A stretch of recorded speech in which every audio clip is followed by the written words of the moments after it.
This was a big turnout for us, and we appreciate all of your support. This is the 16th year that we've done this, and as long as people like you continue to support us, we will do this every year. So again, we thank you all for coming. Secondly, just a couple things. So if you're not familiar with this place, over here is the bar. It's a cash bar.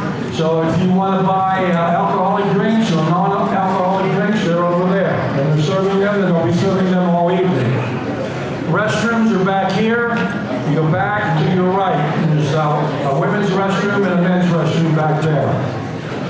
Okay, we have a young lady here who is a Kiski area student, and we are so impressed with her that she took away time from her busy schedule to come and sing for us this evening. She's going to sing the national anthem and the school song. So first of all, we would like everybody to stand. And our singer tonight is Evelyn Keenan, by the way. Evelyn.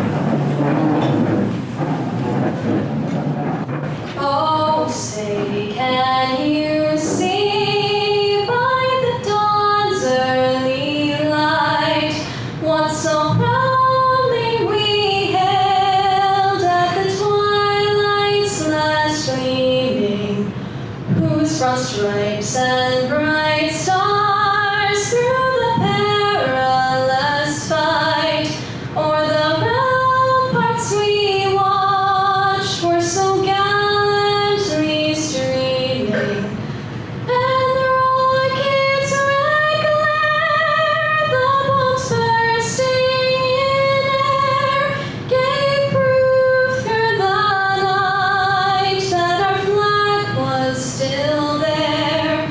Oh, say does that star-spangled banner yet wave o'er the land of the free and the home of the brave?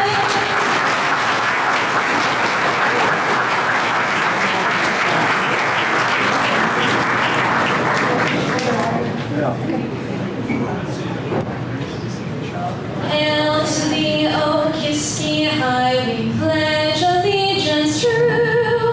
May your colors be remembered, gold, the white and navy blue. As the students of this high school, we will always sing thy praise. Loud and clearly hear our voices telling of our high school days.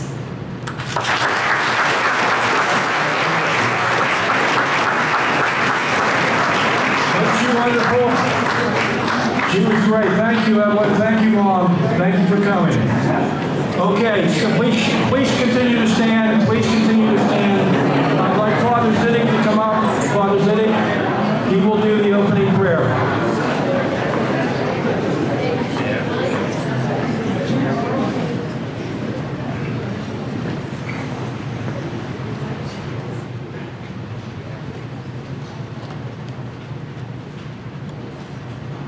Thank you.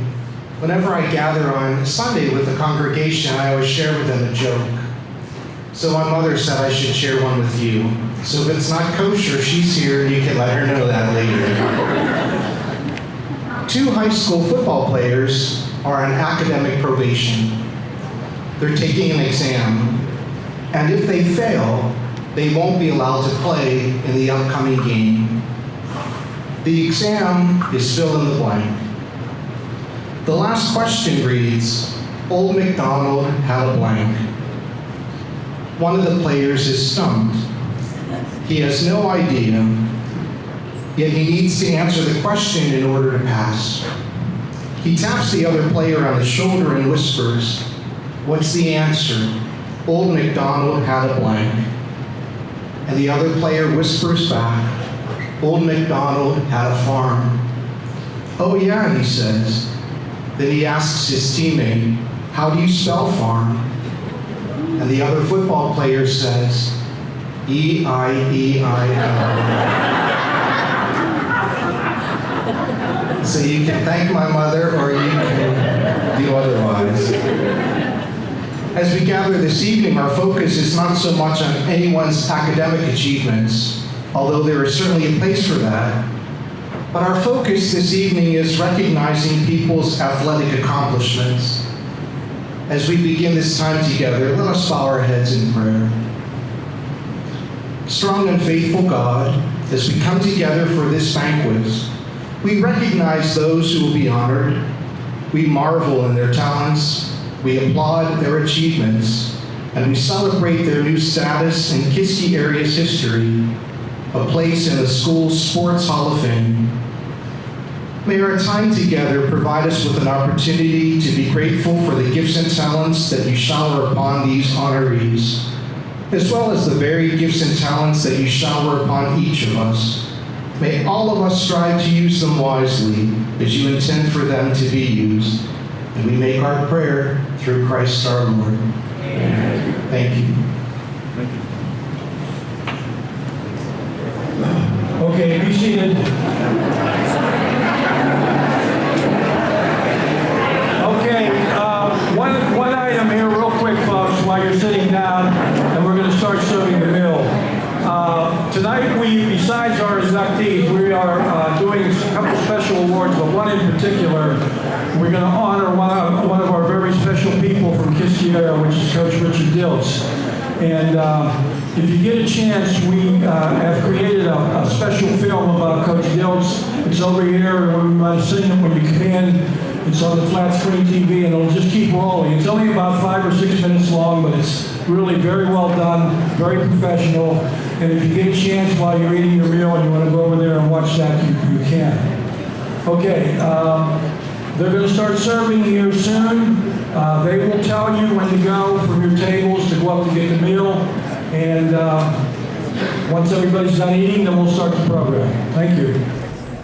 Before we start with our presentation here, we have started, I meant to mention it before, I forgot.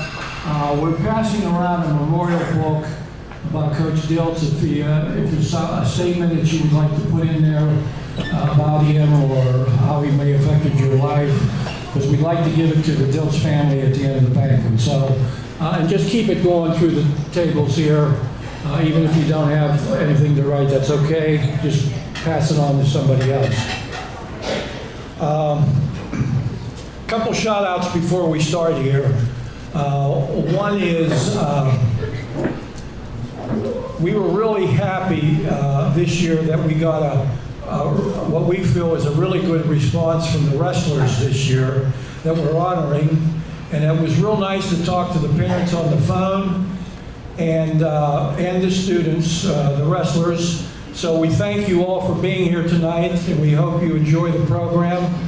And maybe we'll see you back here again another year. So thank you for coming. The other shout out is for a gentleman who has been long supportive of the Kiski Area Hall of Fame.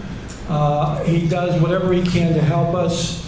He is a longtime writer for the Valley News Dispatch.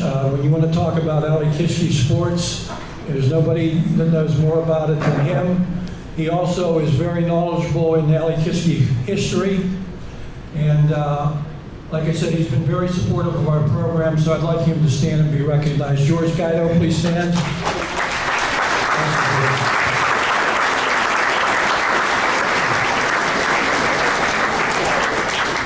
Okay, to start our program off, we're going to be giving this Lifetime Achievement Award, and to start it here, I'm going to call up one of our committee members, Diane Haney. Would you please come up?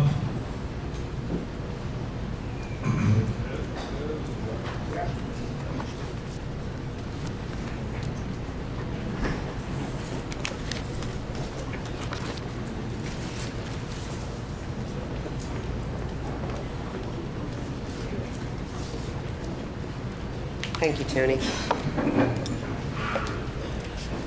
It is my honor to talk a little bit about Mr. Diltz.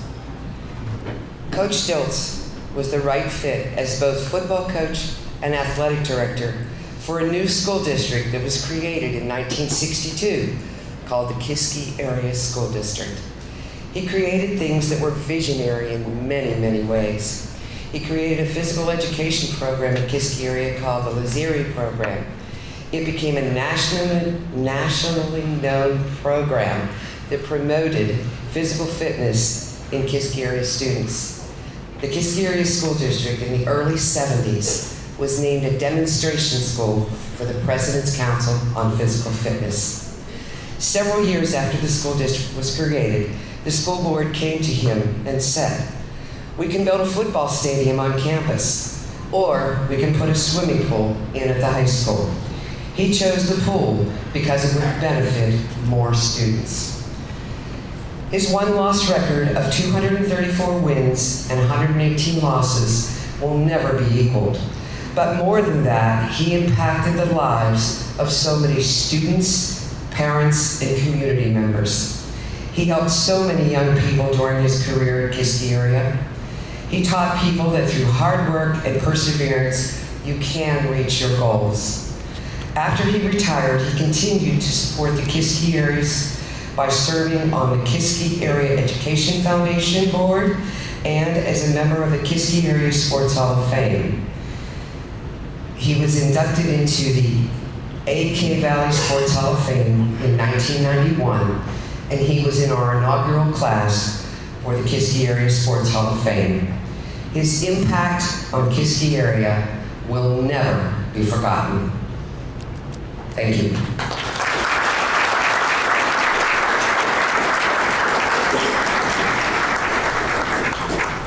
Now I would like to call Dr. John Meehan up to say a few words about Mr. Dilts.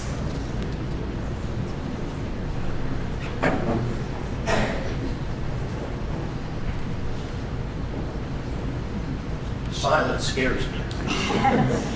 Isn't it frightening? Yes.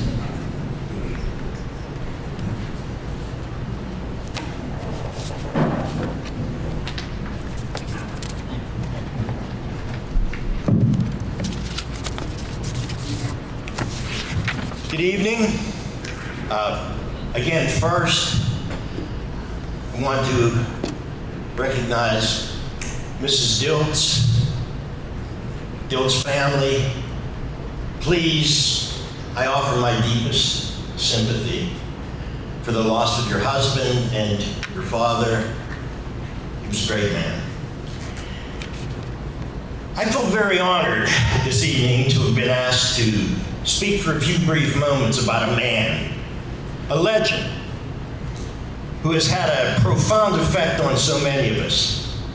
We all mourn his loss, but more importantly tonight, we celebrate his impactful existence.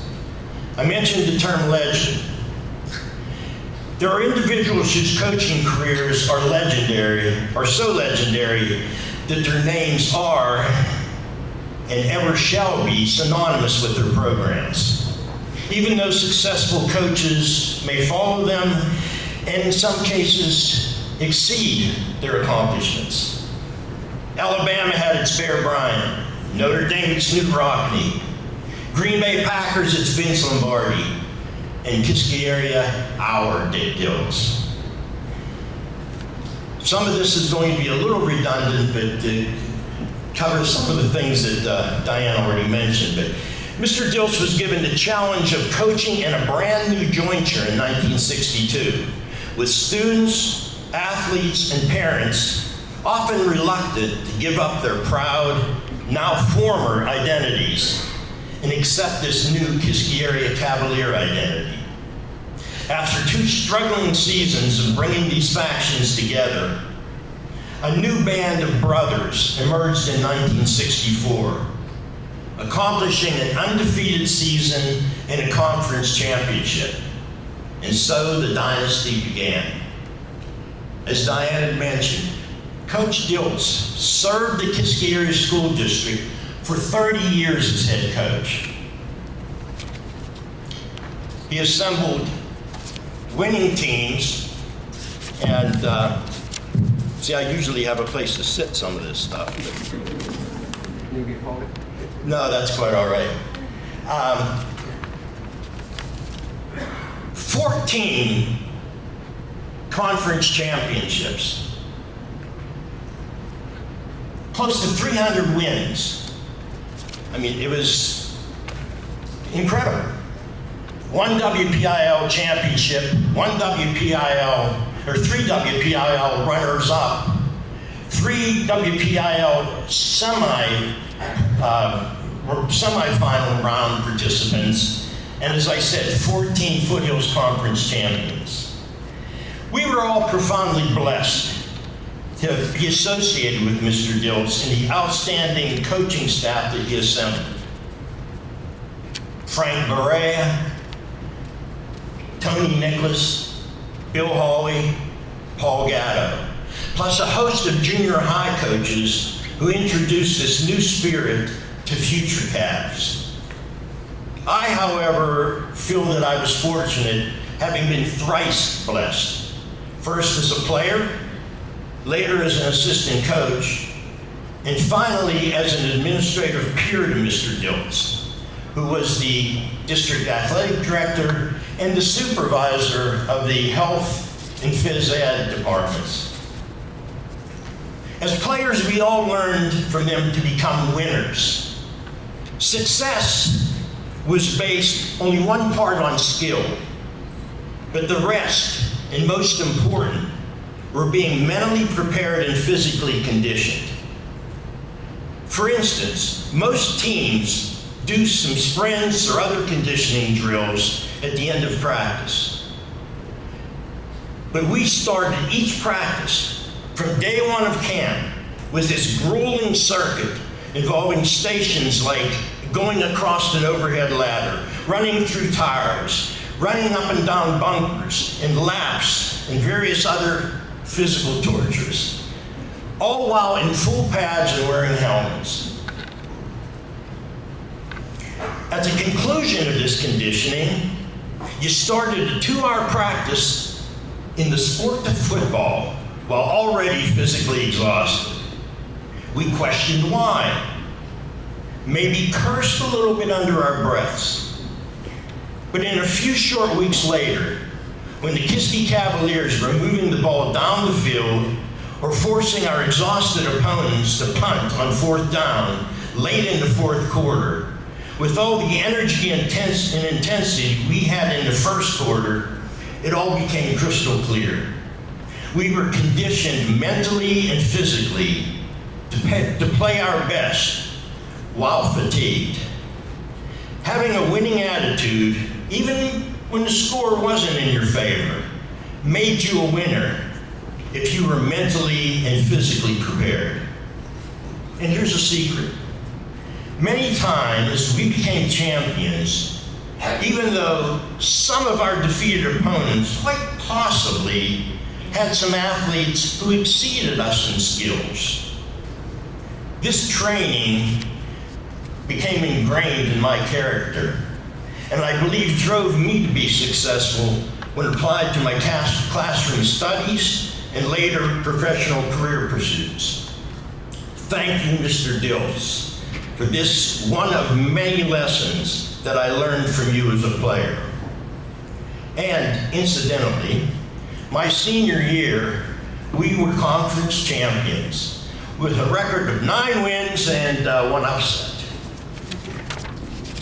Mr. Dilts and his staff also stressed to be a champion, you had to be more than teammates. You had to bond, become close friends, brothers, willing to expend your energy making each other perform their best, taking young players under your wings, advising, mentoring, and encouraging. We didn't haze, we helped. This was in part accomplished by spending 1 full week living in the gym, sleeping on mats and mattresses brought from home, entertaining each other in the evening, and awakening at dawn by coaches banging on pots and blowing whistles. By week's end, we tolerated the smell of a sweaty gym, mixed with the smell of pride and victory. Oh, and there was humor. I distinctly remember the time that our late brother, may he rest in peace, Denny Waltenbaugh, missed his blocking assignment during a live offensive drill, which allowed a blitzing underclass linebacker to freely rush in and nail poor quarterback Hawk Alera. Mr. Dilts was immediately in Denny's face, intensely explaining, reprimanding him on his error.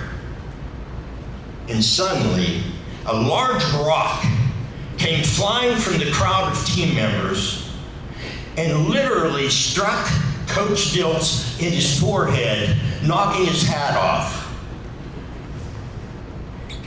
He stopped in shock, and an intense silence fell over the team. Was this an insurrection?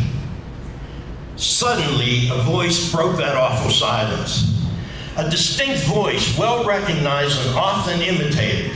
The voice of one coach, Frank Morea, declaring, "Oh, sorry, Mr. Dilts, I meant to hit that lunkhead Waltenbaugh."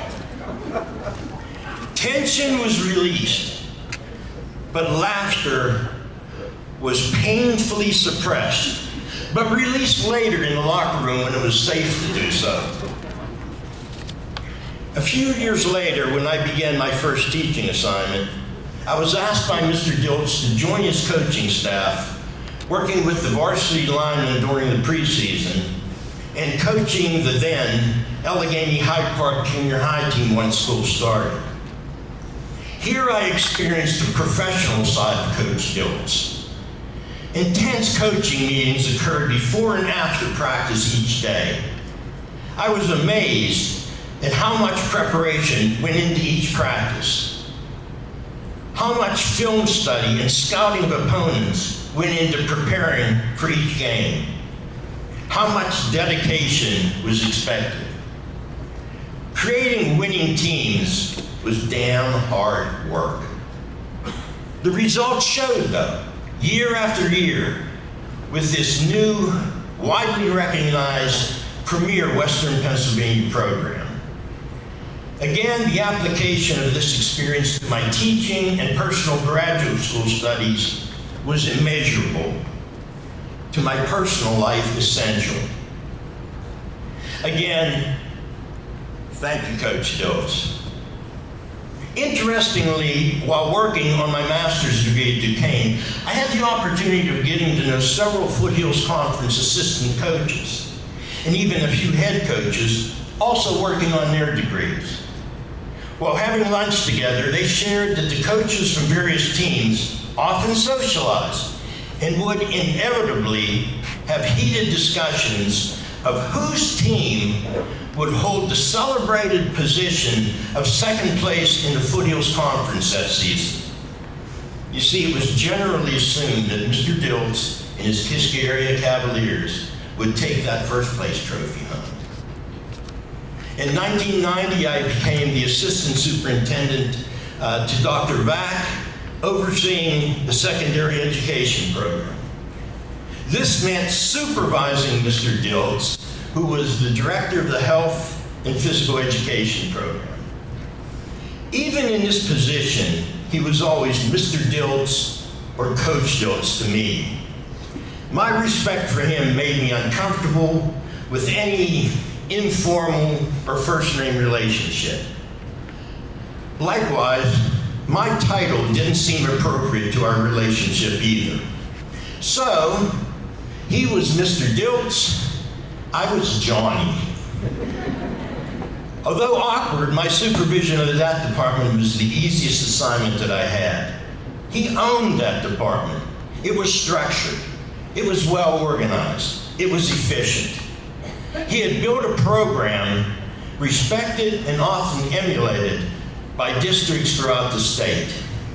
How do you evaluate and critique him and that kind of program? Well, how did the quarterback coach for the Patriots instruct Tom Brady? I did have one relevant effect on Mr. Dilts, one contribution. As he stated in one of our monthly administrative meetings, and on several occasions, and I quote, You know it's time to consider retirement when one of your players becomes your boss. Not so sure if I should consider that to be a compliment. Well, in 1993, Coach Dilts did retire, but we continued to be friends throughout his life.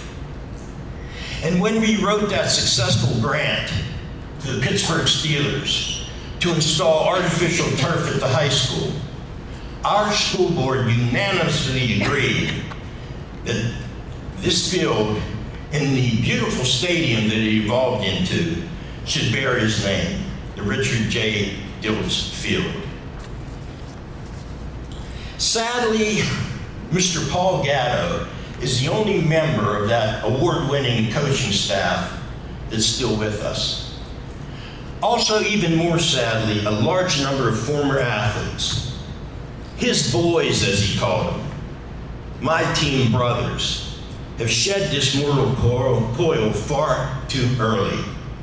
Members of that 1964 first undefeated team like Bill Donaldson and Walter Pileski. Others including Jesse Taylor, Denny Booker, my teammates, Denny Wallenbaugh, Dennis Cleric, and so many others, sadly, now are gone. I would like to think that these special people, players and coaches alike, have been assembled up in heaven. Now they have their leader, the head coach they've always patiently awaited for. Thank you. I would like to call John Dilts up at this time.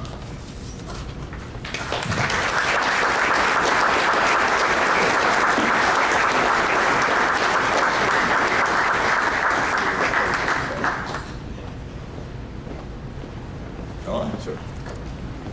I'd like to present this trophy to you, this plaque, from the Sports Hall of Fame Committee.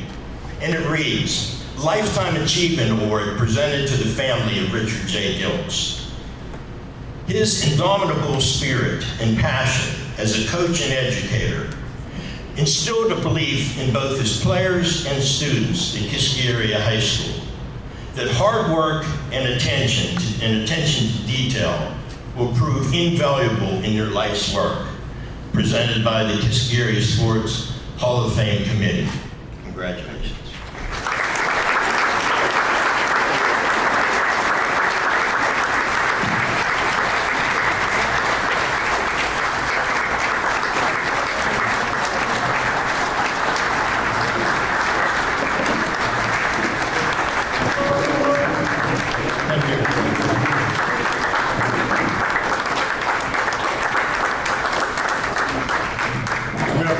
I retired from Special Operations in 2007.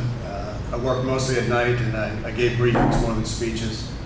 I carried on that. I do drug interdiction now. I fly drug interdiction missions in Central and South America. But it's always good to come home. It's an honor for my mother, brother, and I to be invited here tonight. I'd like to congratulate the newest inductees of the Hall of Fame. And I'd like to recognize the Hall of Fame Committee for putting together another successful banquet. I know how much work it takes to put on something like this. I remember banquets at Lobby Hall and other banquets that my father would help organize. This has been a tough experience for my family. My father passed away 3 months ago. I'd like to recognize my mother again that's here. This month would have been their 69th wedding anniversary. They were together for 7 years.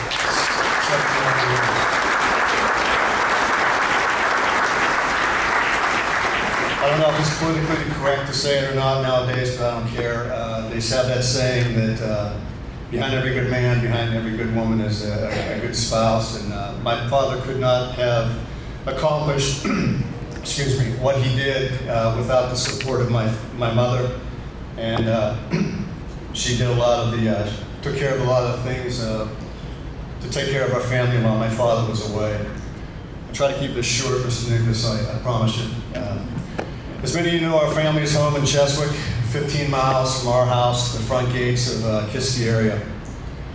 My brother and I, we're not Kiski area grads, and we're not Kiski area athletes, although my brother does live in Vandergrift now, and all 6 of his children have gone to Kiski area and participated in sports. And one of them, Jack, he's a senior now at Duke. He's a defensive end, he's huge. Kiski's been a huge part of our family in one way or another since 1962, when my father was hired and became one of the original plank holders of Kiski area high school. Like many others, my father dedicated the prime years of his life to the school, the athletic programs, and the students of Kiski area. In some situations, my fathers and others went the extra mile to fill a vacancy when they realized that a particular player or student was growing up without a parental role model at home. I know this because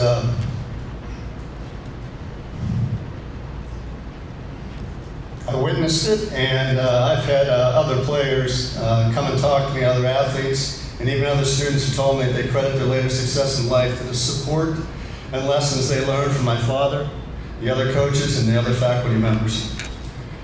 If you don't know the history of my father, I'll give you a brief introduction to it. My father grew up in Butler, Pennsylvania. He was the oldest of 6 kids.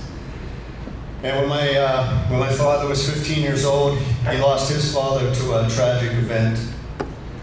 It was during the Depression. My dad and his family, they were very poor. They were forced to split up at least once. And my father and some of his older siblings did whatever they could to make money. When my father was playing sports year-round in school, he also worked a job in the mornings, and after practice, he worked a job at night. He joined the Army after high school. Became a regimental combat team member, and he was a member of the Ski Patrol, Army Ski Patrol in Alaska. Every penny that my father made in the Army, he sent home to his mother to help support his mother and siblings. I don't gamble, and one of the reasons I don't is my father said at one time he thought he had the opportunity to make a little extra money to send home to his family, so the guy talked him into playing poker. And he didn't know anything about the game. He lost his whole paycheck, and he had to tell his mother that he didn't have any money to send him this month. My father attended Slippy Rock after the Army. That's where he met my mother, Sally Ann Romali. After one date, my father told his best friend that he was going to marry her. And then again, like I said, they've been together now for 69 years. My first childhood memory of Kiski was around 1971. I remember going to the school, and I remember my dad showing the new auditorium, the new athletic departments, the pool, the auxiliary gym, and the new locker rooms. I later found out that a lot of that was purchased instead of putting a stadium out back so it could benefit all the students and athletes there, not just the football team, which was a seasonal sport. Later in life, I was officially informed that my first initiation into the Kiski area football family took place on June 29, 1966 in the delivery room of Citizens General Hospital. One of my father's best friends, Frank Murray, that I call Uncle Frank, as the story goes, he burst into the delivery room a few seconds after I was born. And when the doctor held me up in the air, instead of the doctor spanking me, I received my first spanking in the butt with a wooden paddle to welcome me into the world. As I grew older, I spent more time at Kiski. Normally during the weekends, it was the ultimate playground for me and for my friends that my father let me bring along. Between the ages of 12 and 13, my father let me help out as a football manager.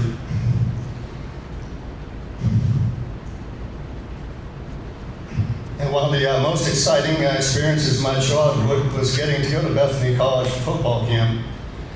I traveled to and from the camp that year in the equipment truck that was driven by Bart Zanotti. Bart Zanotti is also responsible for me finally getting my first dog, Mandy. It was at that time at football camp I was introduced to the Kiski area football program, where I got to see my father be the head coach. It was a program that I realized later in life was way ahead of its time. I saw how structured things were and how my father and the other coaches pushed their players harder and harder. And they did that because they loved them. And they wanted their players to be mentally and physically strong before they released them to face their opponents on the gridiron. I spent 20 years in the United States Air Force, and I was fortunate enough to be trained and qualified in jobs that most people only get to read about in books or see in movies. About halfway through my military career, I had the desire to be accepted and apply for Air Force Special Operations.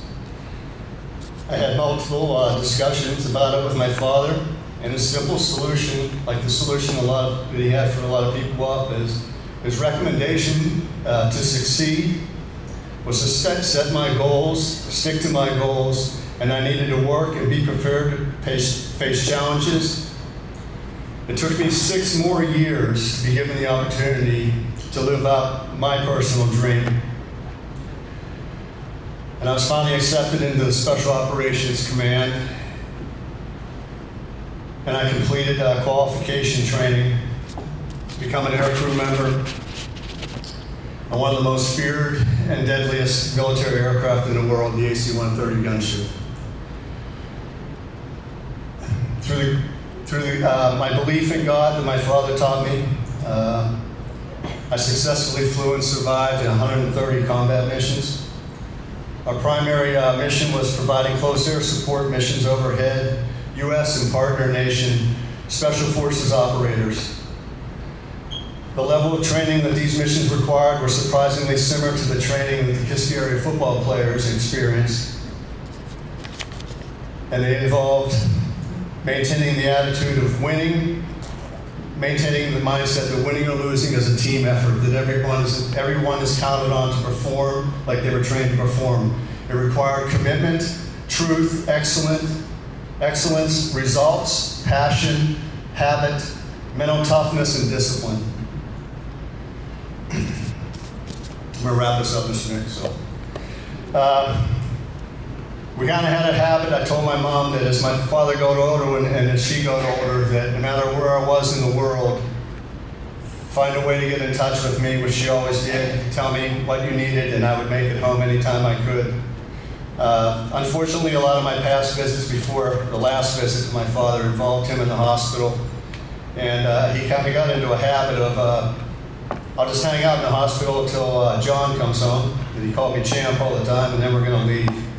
This time was a little bit different. The last time my father was at home was April 13th. I received a call, coincidentally, the evening of the same afternoon that I had received a box from my father and mother. And it had I opened it earlier that day, and it had a lot of Kiski memorabilia in there. I could tell by the tone of my mother's voice that this time is a little different than the past. So I got home as soon as I could. I went to bed. I left my house at 1:30 in the morning, and I landed here the next day at 9. The last moments that I spent with my father, unfortunately, he was in a hospital bed, but I got to spend 3 weeks with him, where I was there every day. My mother and I would take turns. Sometimes when I went away, when I had to go back home to go do another mission in Central America, there were some times where my mother realized she couldn't leave my father. And at the age of 90 years old, she did 2 30-hour in a row.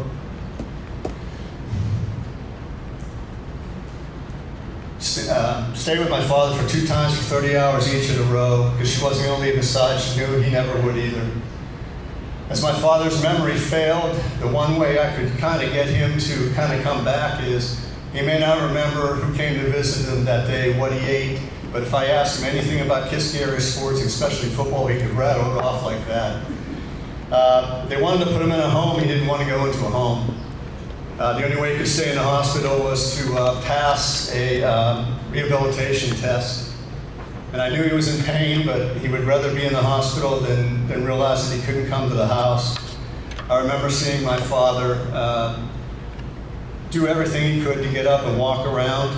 I remember one time, it wasn't up too long, and he went back to the room, and the nurse said, "Richard, you did a great job." And my dad turned around without hesitation. He said, "Don't bullshit me. I was a coach for 40 years. I was terrible, and I'm going to try it again this afternoon." May 1st was the last time I got to see my father alive and talk to him. I didn't know my brother would be there. My brother doesn't know this, but in my heart, I knew that was the last time I would get to see him. I asked my brother if he could leave. He got to come back later when I had to fly back the next day to Florida. We discussed all kind of things, my father and I, to include him bringing up funeral plans. My family decided, ultimately my mom made the final call, that we were going to have a private ceremony. If it was up to me, I would have called an audible at the last minute, and I would have invited anybody. I would have had a public funeral, and if possible, I was going to have my dad's football team escort him to the gravesite. And before we all left, I wanted the team to gather around him one more time and say the Lord's Prayer like they did after every game. When my time was up and I had to leave, I thanked my father for teaching me to become the man that I am now. I told him that I was proud of him, and I told him that I would do whatever I could to carry on his legacy. In turn, he had one request: please take care of your mother. And I'm doing everything I can to do that. I said goodbyes to my father, and I gave one more kiss, and as I started to walk away, my father, he called up to me and he said, "Champ, we had a lot of great times, didn't we? Didn't we, Champ?" And I said, "We sure did, Dad. Thank you for always being there." Sorry if I became a little emotional during this. This means a lot to me. When I had to notify people that my father passed, I had a harder time calling Kiski area people than I did my own relatives.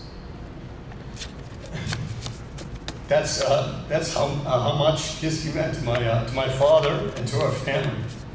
And again, I want to thank you all for giving us the honor to be here tonight, for me to speak and represent my father. Thank you for the award, and I don't mean to take any more time away from the inductees, but congratulations and thank you for yielding some of your time to me. Thank you all.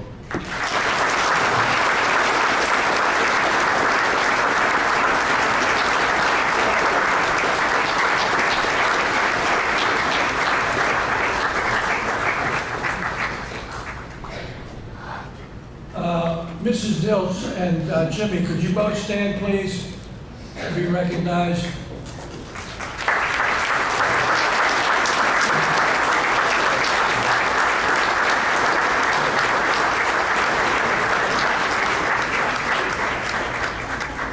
Also, very quickly, I would like to recognize these guys real quick. People who coach for Mr. Diltz. Don Wicks, stand. Donnie.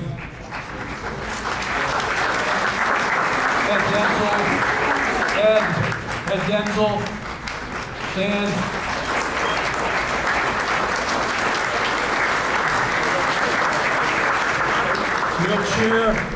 Milchair.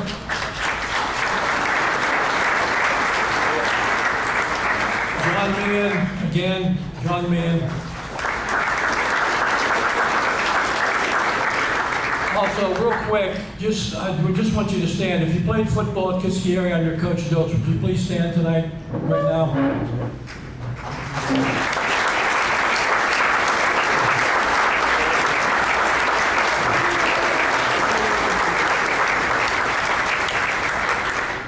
Okay, thank you. Okay, we're going to start with our inductees, and our first inductee, the way we're going to do this is I'm going to introduce them, and then you're going to speak, and then you're going to stay there, And we have one of our committee members who will present you with your award, okay? And smile for the camera. Get your award, okay? Okay, our first inductee is Jennifer Tokar Alter, class of 2000. Jennifer earned 6 letters in golf, basketball, and track. In girls golf, Jennifer earned 3 varsity letters and was MVP of the team her junior year. She qualified for the WPIL both her junior and senior year. Jennifer was team captain of the golf team for 2 years. In track, she threw the javelin and ran the 4x400 relay. In basketball, she earned the Most Improved Player Award. At Penn State New Kensington campus, she lettered in cross country. Jennifer's accomplishments in golf, track, basketball, and cross country reflected her hard work, leadership, and excellence in athletics. Ladies and gentlemen, Jennifer Tokar Alter.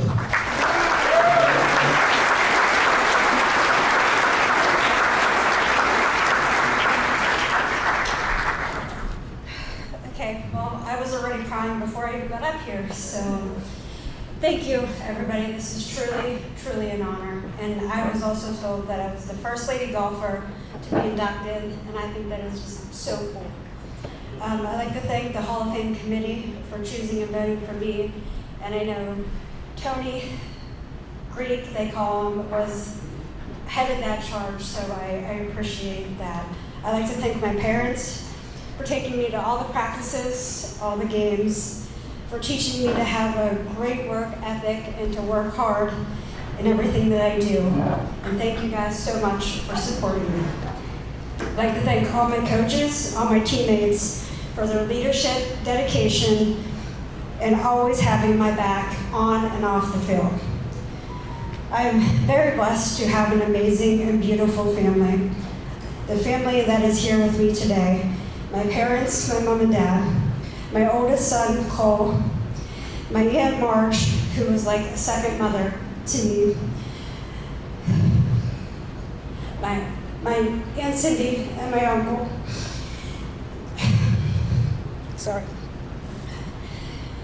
my Aunt Jen and Uncle Butch, and my father-in-law Clay and Stacy. I also want to thank my husband Sean, my daughter Morgan, and my youngest son Christian, who had prior commitments and couldn't attend today. The last people I want to thank are my Uncle Lenny, who taught me how to play golf, and my pap, who hopefully are watching down on me from heaven today. God's love, mercy, and kindness are consistent, and this is the reason to have a great heart and a heart of gratitude. Thank you.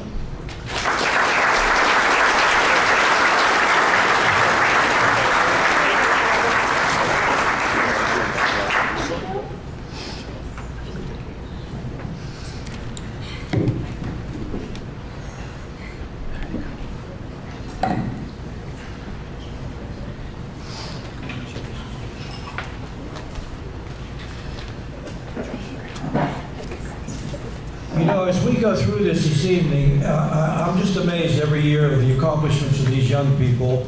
It makes us so proud of our Kiski area students and, you know, what great people they turned out to be, all of them. And you can, when I was talking to some of them this evening, what wonderful people they are, and they really represent Kiski area very well. And again, we thank them for coming this evening. Our second inductee is Joey Brungo, class of 2014. My wife, whenever I tell her who got inducted every year, she looked at our list this year and she said, "Oh my gosh, I taught 2 of these boys. How wonderful." Right, Shelley? And this was one of them. This was one. He earned 9 varsity letters in football, basketball, and baseball. In football, Joe was first team all-section 2 years. He held the school record for receptions, yards, and touchdowns. Joey was first team all-section in 2012 and 2013. He won the Ironman Award Most Valuable Wide Receiver and Most Valuable Defensive Back Award his senior year. In basketball, he was all-section for 2 years. His clutch three-point basket against Gateway helped the team to the WPL semifinals and state playoffs. He was MVP of the team his senior year. In baseball, he helped the team to a section championship in 2011. His accomplishments as a three-sport athlete have solidified his standing as a great Kiski area athlete. Ladies and gentlemen, Joe Brungo.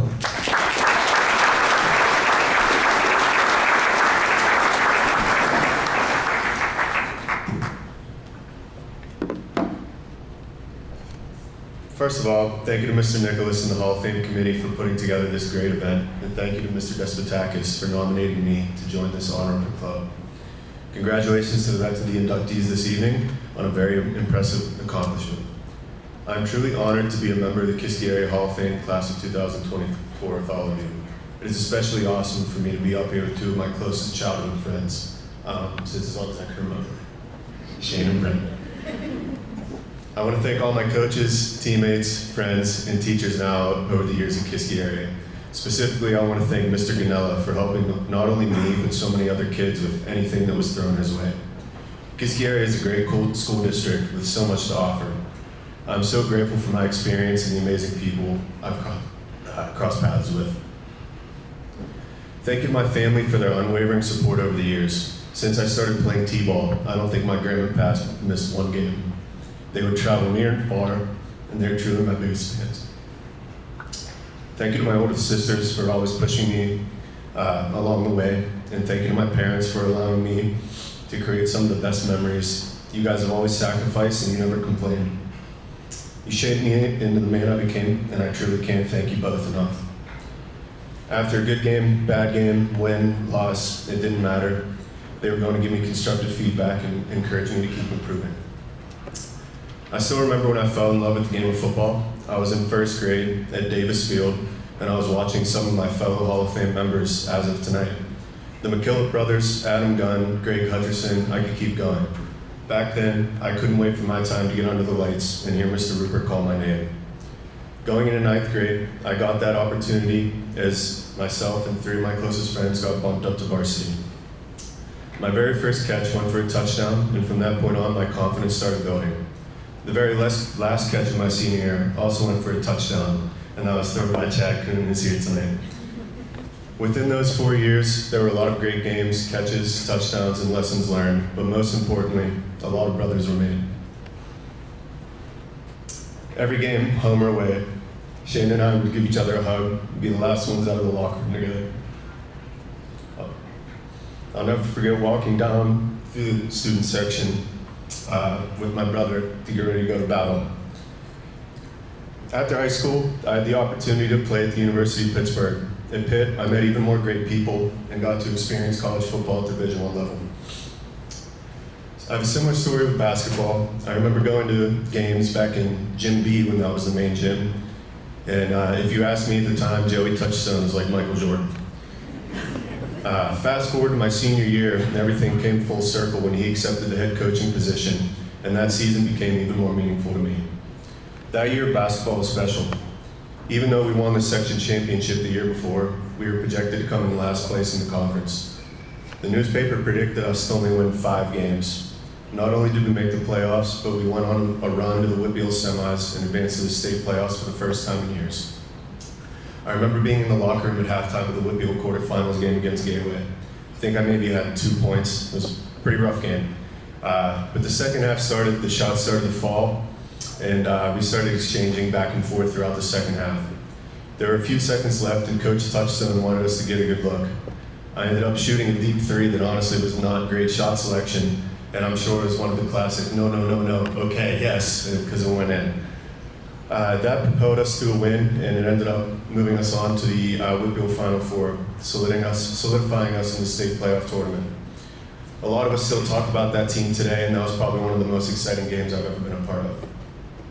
I'm truly proud of all the accolades and accomplishments throughout my career, but most importantly, I hope that during my years at Kiski, I had the same impact on young kids growing up in the community that some of the guys that I mentioned tonight had on me.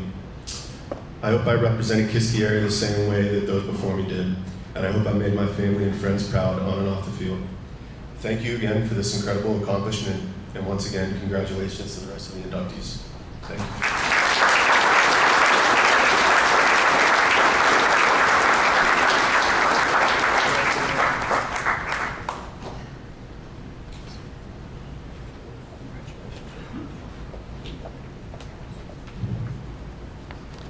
Okay, before we go to our next inductee, I would like to recognize also our committee members. We work at this all year long, and that's a lot of work to put this together and to do this, and so I would like them to stand and be recognized.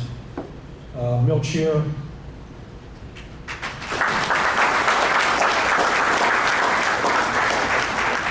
Nancy Dombrowski.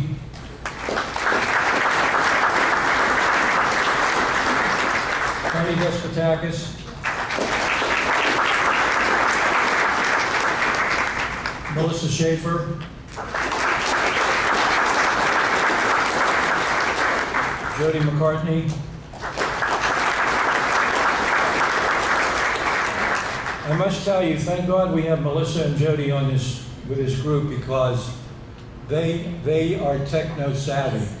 Most of us on this committee don't know techno. So thank God we have them. Okay, Angelo Fasano.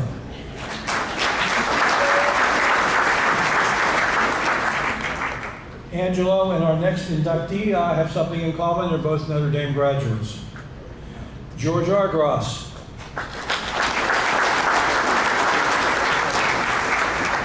Kevin Hartford.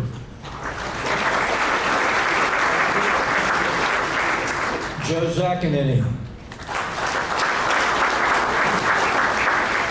Diane Haney. Danny Albert. And Dean Yanissi. Okay, thank you. Okay, our next inductee, we have 3 of the same class. Joe was the first one. This is number 2, Brent Kennedy, class of 2014. Brent earned 8 varsity letters in cross country, track, and soccer. He currently holds the record in the 500 meter, 3200 meter, and 4x800 relay, and the distance medley relay. He was a 3-time WPL champion and 6-time state medalist. His sophomore year, he was part of a 4x800 relay team that were WPL champions. He finished 2nd and 3rd in the 3200 meter run his junior and senior years at the WPIL meet. His sophomore year, Brent finished 2nd in the 1600 meter run at the WPIL meet. He was part of 3 section championship teams and 2 county championship teams. In cross country, Brent holds the record in the 5K run. Brent was the cross-country champion at the WPIL meet his senior year in high school. He was the school's MVP male athlete of the year his senior year. He went on to the University of Notre Dame and participated in cross-country, indoor, and outdoor track. He was captain of the track and cross-country teams his senior year. He also coached track and cross-country at Plum High School. I just got tired reading that, let alone what he did. Ladies and gentlemen, Brent Kennedy.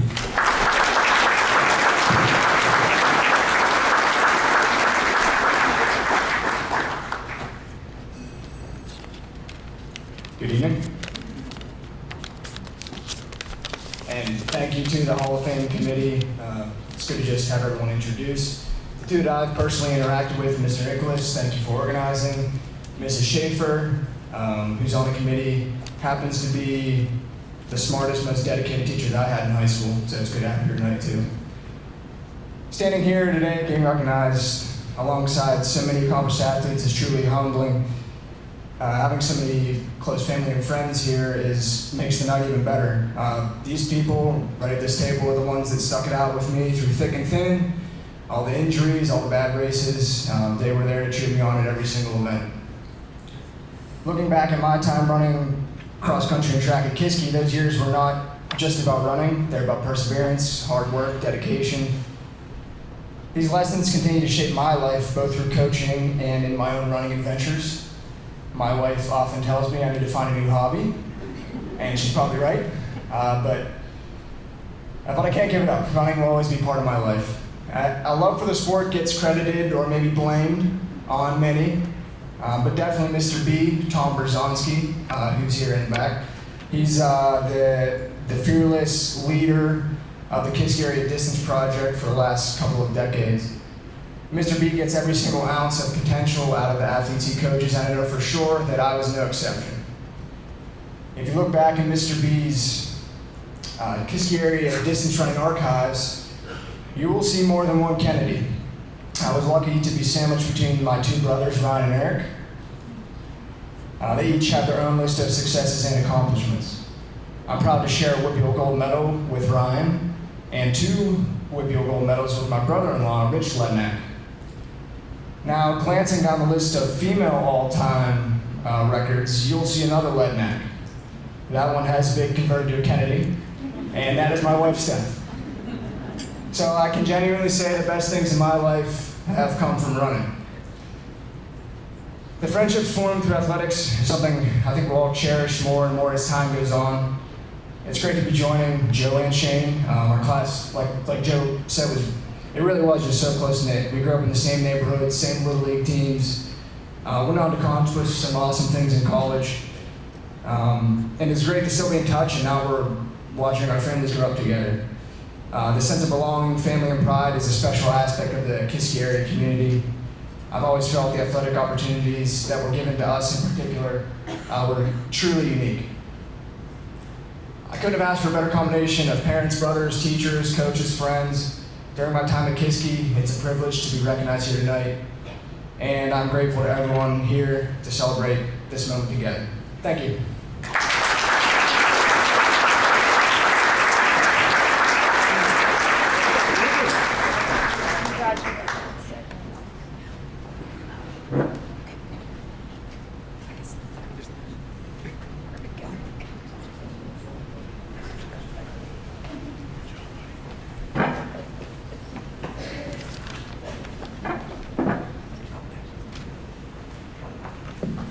Okay, we have a special award that we're giving, a second special award here, and I'm going to call up one of our committee members, Angela Fasano, to present the Bill Miller Community Service Award.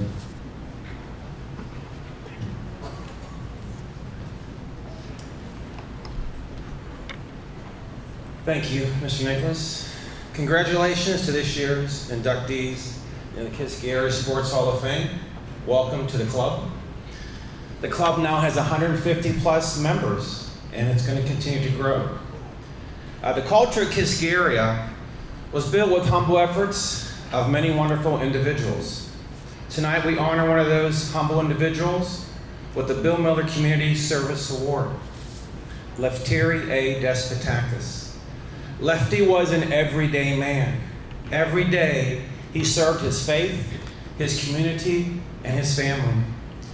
He served his community with passion, with commitment, and love for others. Lefty gave 100% of himself and never expected anything in return. Lefty's lifelong community service runs deep and wide, and here are some of his life's highlights. For our country, Lefty served as a soldier in the Korean War. He received a Purple Heart and a Bronze Star. For his faith, Lefty served for many years as president of his Greek Orthodox Church in New Kensington. For his community, Lefty, himself a lifelong member of the Boy Scouts, served as scout leader for the Cub Scouts, the Webelos, and the Boy Scout troop in Hyde Park, all at the same time. For his work with the Boy Scouts, Lefty was given the highest award the Boy Scouts of America could honor him with. For his service in education, Lefty earned his bachelor's and master's degree at the University of Pittsburgh. He worked at the foundry at Hyde Park for 30 years. He'd leave that job and he'd head down to University of Pittsburgh to earn these degrees. One of the distinguished awards he never did get was the Mario Andretti Land Speed Record Award. Because when he hit Tarentum Bridge, 28 was a blur. I know, because I was in a back seat a few times and so with my pants. What did he do with those degrees? He retired from the foundry and he ended up being the first machine shop teacher at the Indiana County Vocational Technical Center for 17 years. For his school district, Lefty served for 30 years as a member of the school board, oftentimes as a president. Those of us who have come through this Kiski area system are forever indebted to the men and women who formed this great community called Kiski area. We are especially grateful to the life of service of one Lefty A. Despotakis. Thank you. And Tony, if you wouldn't mind coming up now.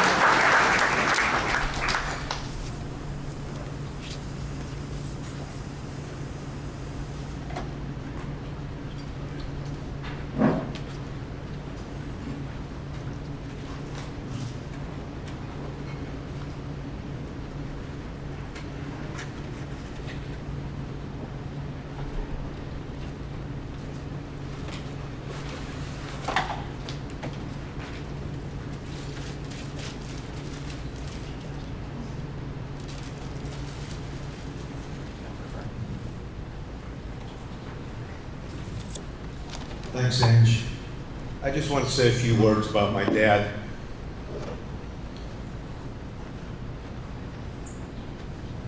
He got sick near the end of his life, and he was in Forbes Hospital. And I walked in there one Saturday afternoon, and who's volunteering but Mr. and Mrs. Miller. And right away, Mr. Miller said to me, "Tony, who's here?" And I said, "My dad, Mr. Miller." He said, "What floor? What room?" And I told him. I didn't say anything to my parents. My mom was already up in the room. About an hour later, we're sitting there, and who comes walking in? Mr. and Mrs. Miller. And my dad just lit up when he saw Mr. Miller. They talked about old times, and it really, really helped my dad. Well, my dad died a few months later, and I said to my wife, Mary, I don't want to talk to anybody. Later that evening, the phone rang, and it was Mr. Miller. And Mary came in and said, "Tony, Mr. Miller wants to talk to you." And I said, "Okay." So I got the phone, and we were talking, and Mr. Miller told me, he said, "Tony," he says, "your dad, he was the best school director the Kiski area ever had, bar none." He said, "We used to kind of chuckle when he didn't agree with something. He'd listen to it and listen to it, and you could just slowly see him doing a burn. And then finally, when he had enough of the nonsense, he would kind of explode." But that was my dad. He loved Kiski area till the day he died. And I appreciate this award very much. And I want to introduce lefties in my family. My sisters, Sylvia, and her daughter Elena, and her husband's right here doing the video, Ed, to Paula.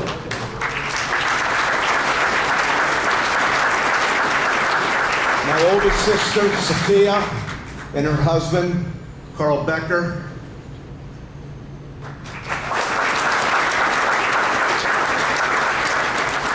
My lovely wife, Mary. My son, Terry, and his wife, Erica. And my other son, my youngest one, Nicholas, and his son, and his wife, Anna. Thank you very much.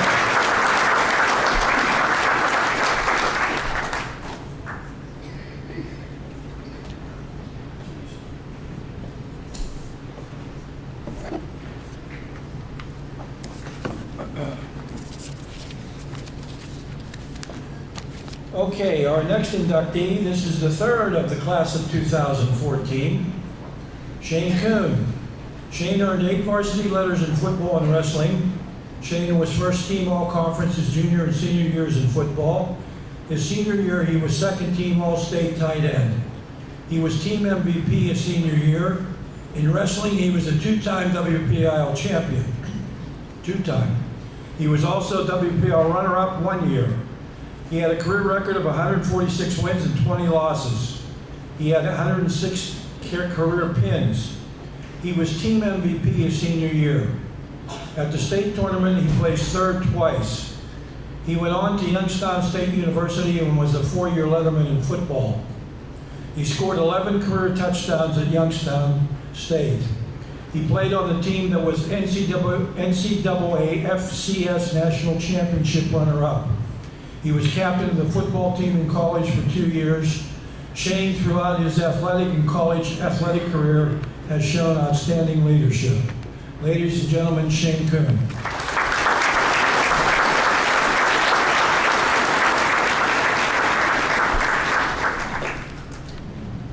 Good evening, everyone. I would like to start off by thanking the committee. A lot of time and effort go into putting on this event, and it shows with everything you see here tonight. I was here 2 years ago when my dad got inducted, and listening to the speeches then, I got a good understanding of how much Kiski area sports still mean to former athletes even today. With that being said, it's a real honor to be up here getting inducted. Not to rub it in with some of you, but I can't believe it's been 10 years since I graduated high school. I would like to first speak of my time as a member of the wrestling team. As many of you know, the Kiski wrestling team has a strong history of success, and I believe that is a testament to the coaching staff. I would like to thank Coach Tursky, Coach Heater, and Coach Toy on everything they did for me as an athlete and as a person. I have some great wrestling stories that I would love to share, but I'm not sure my statute of limitations is up quite yet. One specific story that is ingrained in my mind was the Hampton match my junior year. We were two of the top teams in the Whitfield, and it was a highly anticipated match. To make a long story short, there was a controversy at the weigh-in that cost almost all of our entire lineup to miss weight. We were given the option to leave and postpone the match, or everyone would have to bump up a weight. Knowing that the match was going to be very tight, even with an ideal lineup, the team decided to compete anyway. We ended up dominating the match, and I just feel that the decision to compete, even with the deck stacked against us, is a great indication of the culture that has been created with Kiski area wrestling. That type of attitude is something that I carried with me through college and continue to live out every day. Although everything may not always be perfect, it's important to show up and compete. Although wrestling made a lifelong impact on me, football was always my first love. As a kid, I couldn't wait to become a Kiski area football player. Obviously, I heard a lot about the great teams of the past and the strong tradition that the football team had back in the Coach Diltz era. Although our records didn't always reflect success, I had some great coaches that taught me a lot about the game and prepared me for the next level. Looking back on it, I'm especially grateful for all my teammates that I played with. Even after playing at a high level in college, some of the toughest football players I have ever played with were the teammates that lined up beside me at Davis Field on Friday nights. There was never a doubt in my mind that football is what I would pursue in college. Most of you know, but the recruiting process can be a very difficult time for a high school kid. Mr. Ganella and Coach Rowland deserve a special thank you for everything they did for me and my teammates during that time. During my college career at YSU, I had several teammates that had from some successful programs in the Whitfield, such as Gateway, Pine Richland, PCC. One thing they all had in common is that they hated playing against Kiski. Some of those games might not have reflected on the scoreboard, but they always knew they were in for a battle when they played against us. That standard of toughness has been long-standing with Kiski area football, and it's one of the things I'm most proud of when I look back at my football career. The teammates, coaches, and mentors I had along the way played a huge role in my success, but I know I wouldn't be where I am today without my family. I truly believe I have the best parents in the world. They supported both of my brothers and I in every way possible. They sacrificed so much for us and always put us first. We traveled all over the country for recruiting trips, camps, and tournaments, and it didn't stop after high school. Every Saturday in Youngstown, I always knew where to look in the stands when we came out of the locker room to get a wave from my entire support system, which was usually wearing ponchos since it rained every game. One of the things I appreciate most about my parents is that even though they loved and supported us, we weren't babied. They let the coaches coach, and if we were going to do something, then we were expected to give it 100%. If any of you know us personally, then you can imagine how hectic things got when all three of us went at it. There were plenty of let the boys be boys moments. This brings me to my two brothers. To this day, we still live in a constant state of competition. They were my first teammates, opponents, and have always been my toughest competition. I know none of us would have been the athletes we turned out to be without each other, and I hope they know how grateful I am for them. Finally, I would like to thank my wife, Leah, for all her patience and support over the years when sports were the main priority. It's pretty rare that the girl with your number painted on her face at 15 years old is the one that you will marry and start a family with, but I have been fortunate enough to have just that. Through high school and college, she was a rock-solid support system, and I appreciate everything you did then and continue to do now as we start our new journey with our daughter Kennedy. Sports have been a part of my life for as long as I can remember. When I reflect on my athletic career, it's not the accomplishments that jump out to me, it's the relationships. Joe, Brent, and being up here together is a perfect example of that. These guys were some of my first teammates over 20 years ago and are still some of my best friends to this day. The relationships that I have created through Kiski area sports is what I will always be the most grateful for. Once again, thank you to everyone that has played a role in my athletic success and to the committee for this honor.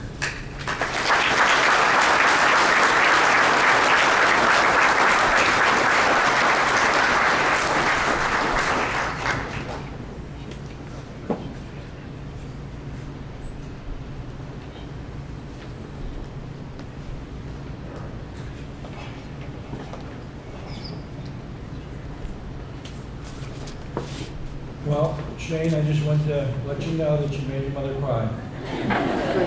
And your wife. Okay, before we go to our next inductee, I do this every year, I like to, we're happy they come back year after year, former inductees who come back for the banquet. So when I call your name, would you please stand to be recognized? Jack Dykes.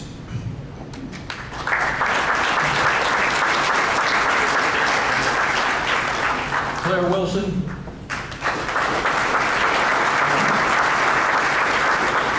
John Meehan. Tommy Jono.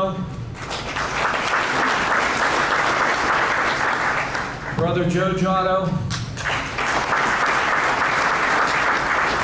Kenny Robinson. Mike Hansen. Rick Robbins, Jim Ritchie, Jim here? No? Okay. Diane Haney, Nancy Dombrowski, Melissa Schaefer, Jody McCartney, Dean Yanissi, Angelo Fasano, Brandon Faber, he's back there somewhere, Chuck Tursky, Danny Albert. I would like this lady to stand. Her husband was inducted last year and she's here this evening. Cheryl Vita, would you please stand? Cheryl. Carolyn Lekovich. Carolyn came all the way from North Carolina to be with us this evening. We appreciate it. Thank you, Carolyn. Chrissy Troilo. Mark Rayberg.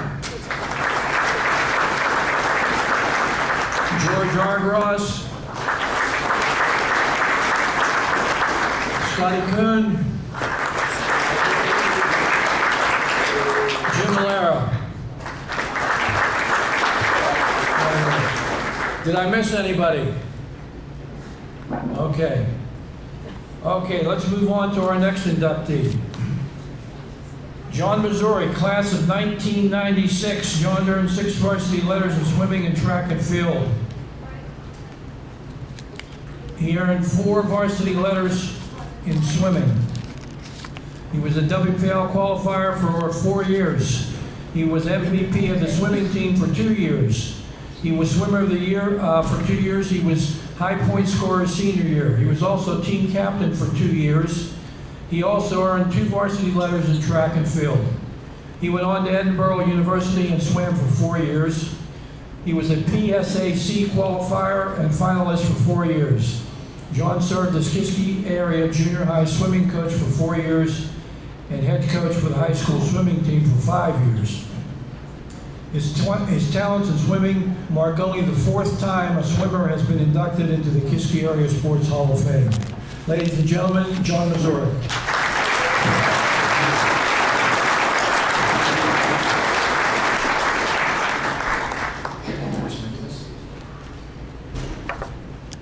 Good evening. I'd like to begin by sincerely thanking the Hall of Fame committee for choosing me to receive this wonderful honor, especially Sue Hartford, who initially nominated me and who we keep in our thoughts and prayers. It is certainly one of the most meaningful honors I have ever received, and I'm extremely proud to be standing here in front of you today.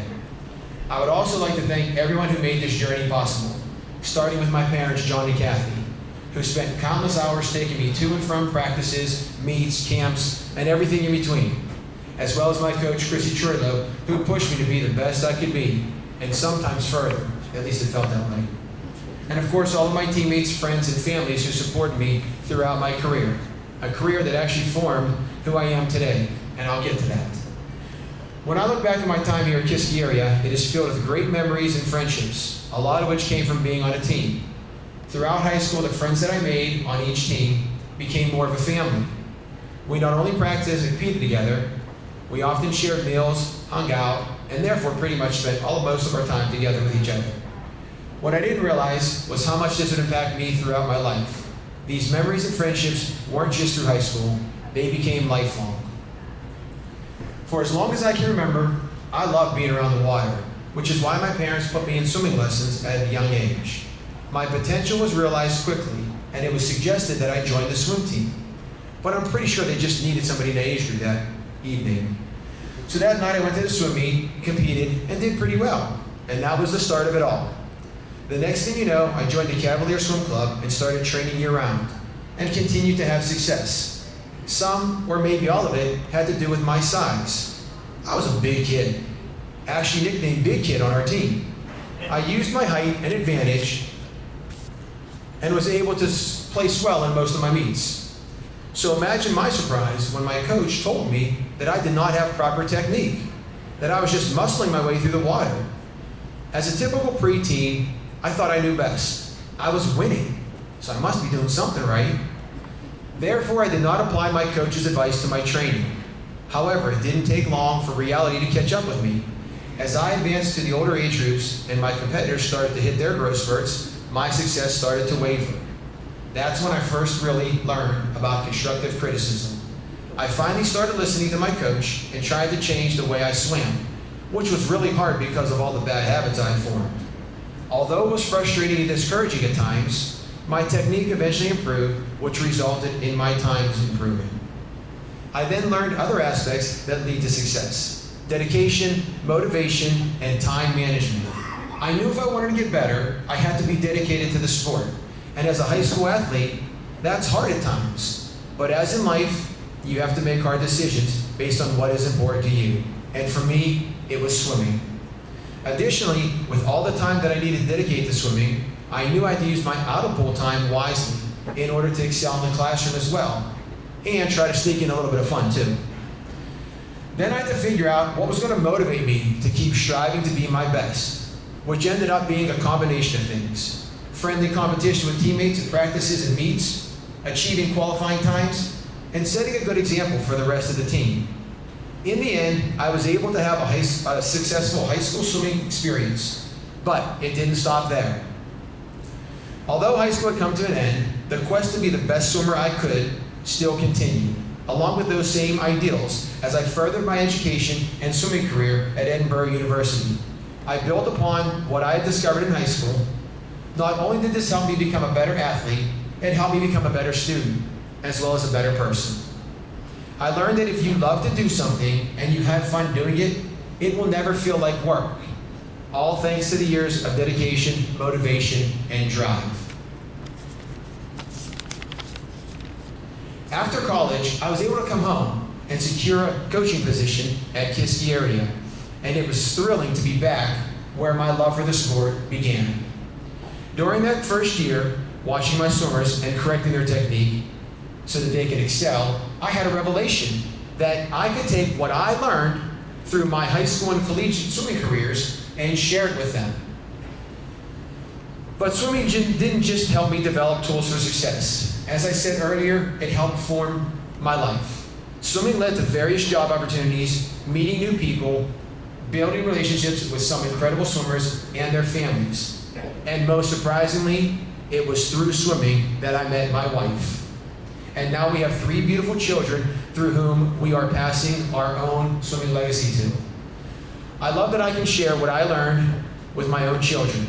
That greatness is achieved through a combination of talent, hard work, and an unwavering belief in yourself. Embrace the challenges you face and use them as opportunities for growth. Support and uplift those around you, and never underestimate the power of a positive attitude and the relentless pursuit of your goals. As I stand here tonight, I am reminded of the many people who have been part of this journey. This honor is a reflection of our collective efforts, and I am proud to represent the Kiski Area High School community. Lastly, I'm remiss not recognizing the large group of my family and friends who are in attendance here tonight, scattered throughout this room. I am truly humbled that you all wanted to share this evening with me. Your presence here means more than you can imagine. Thank you once again for this incredible recognition, and I am forever grateful for the experiences, the friendships, and lessons learned along the way. Here's to many more achievements and to the continued success of all the amazing athletes to follow. Thank you.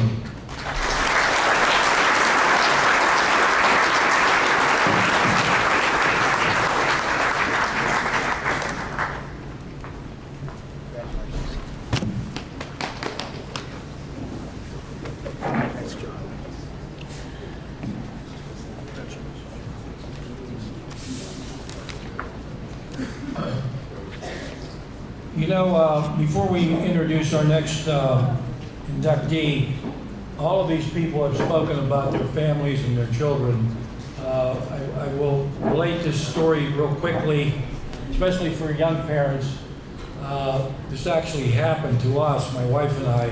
We have very close friends who a couple of years ago decided that they had retired and they no longer wanted to stay in the cold winters here, so they moved out to Arizona. And they were what you would call helicopter parents. I think people know what that means. They were very involved in the raising of their children. So when they moved to Arizona, they had 2 children, a boy and a girl, and one lived in Pittsburgh and one lived in Chicago. Girl lived in Chicago, and they got very lonely about their children coming to visit. So one day, father, who he told me that he was going to do this, father called his son and told him, "Your mother and I are getting a divorce. We don't get along anymore, and so I just wanted to let you know we're getting a divorce, and I'm going to call your sister and tell her the same thing." So the next day they called the daughter, told her that they were going to get a divorce, and the daughter said, "You're not getting a divorce. My brother and I are going to fly out there tomorrow, and we're going to resolve this issue so you guys can stay together." And she hung up. The dad looked at his wife and said, "Okay, we got them coming for Thanksgiving. How are we going to get them here for Christmas?"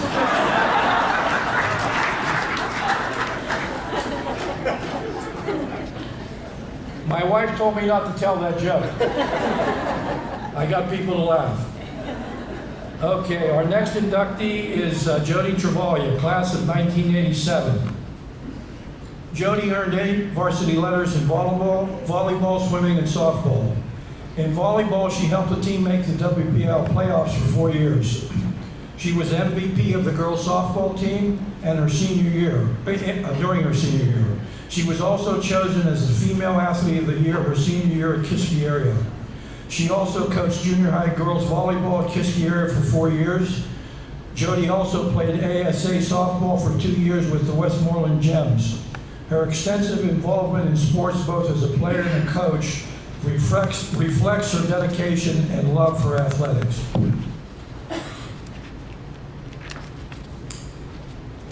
Ladies and gentlemen, Jody Travaglia.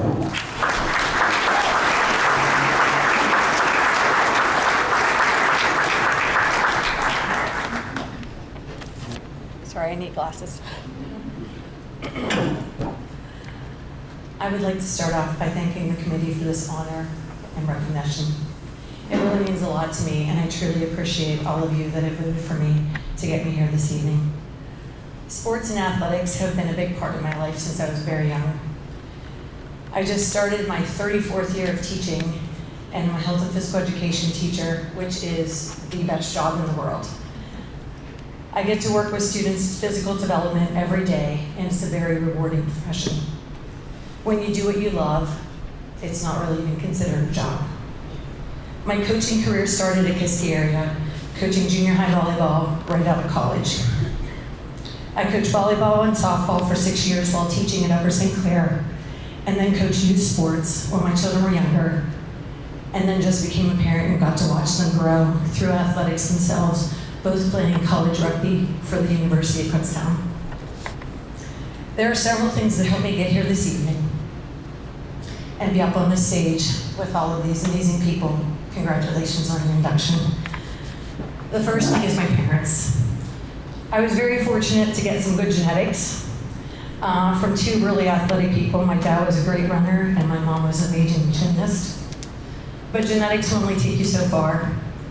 Work ethic definitely was a big part of our family. My parents also instilled a great work ethic into all of us. My brothers and I were lucky to have such great role models that led by example. Their lives were not always easy, but quitting was never an option. They demonstrated grit, determination, and perseverance. Having a great work ethic is a characteristic that I've taken pride in my entire life, and one that was praised in our family. I think myself and my brothers drive all of our spouses crazy, still to this day, because of the amount of work that we do. Another reason many of us are up here this evening is due to great coaches that we've had throughout our athletic journey. The best coach that I have ever had throughout my athletic career was actually my mom. Having a parent as varsity coach is quite difficult and comes with many, many challenges. My mom was an amazing coach that not only went above and beyond for all of her athletes, but was a true motivator. She coached hundreds of players throughout the years, several that have already been inducted to this Hall of Fame. I was fortunate to play on very strong sports teams with great teammates throughout my time in Kiski area, which helped me get recognition here this evening. When I was an underclassman, I had the privilege to play with great athletes like Nancy Painter, sorry, I'll always call you Nancy Painter, and Sharon Wendell, that have already been inducted to the Hall of Fame. They set the bar high for all of us and helped pave the way for female sports. I was fortunate to play alongside some great athletes who pushed me to work hard. As captain in both volleyball and softball, my goal was to be a great leader on and off the court and field, and I hope I was that role model for the underclassmen that I got to play with.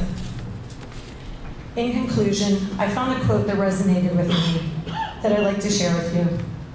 Not only am I a teacher, but I own a goat farm with my wonderful husband and also run my own photography business. So this quote seemed quite appropriate.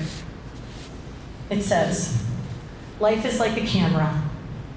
Focus on what's important. Capture the good times. Develop from the negatives. And if things don't work out, take another shot." Thank you again for this great honor. It's a true pleasure to be recognized and share the stage with so many amazing athletes that came before us and that are here this evening. Thank you.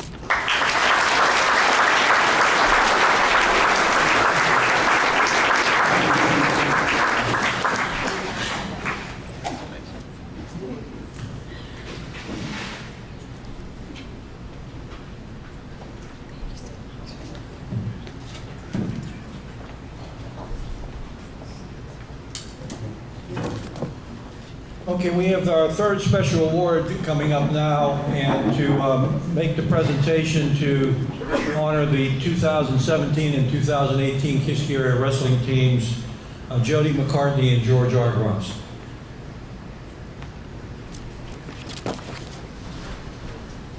Thank you. Good evening. Congratulations to all the inductees.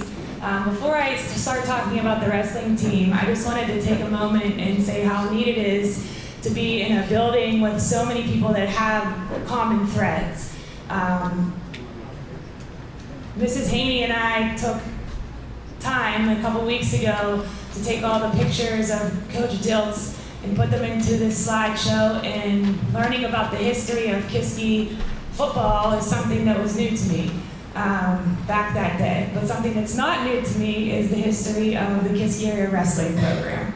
And I know Joey spoke on, having legends that you look up to. He did it whenever he was in high school, and I've been blessed as a mom to have these two teams that we're recognizing here tonight as role models for my own kids.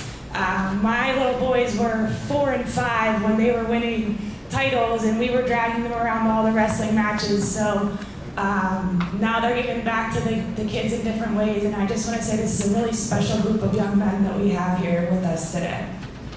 This year's special recognition feathers the 2017-2018 wrestling teams. These two teams represent the second and third of a 3-year run when Kiski area wrestling program won WPIAL championships.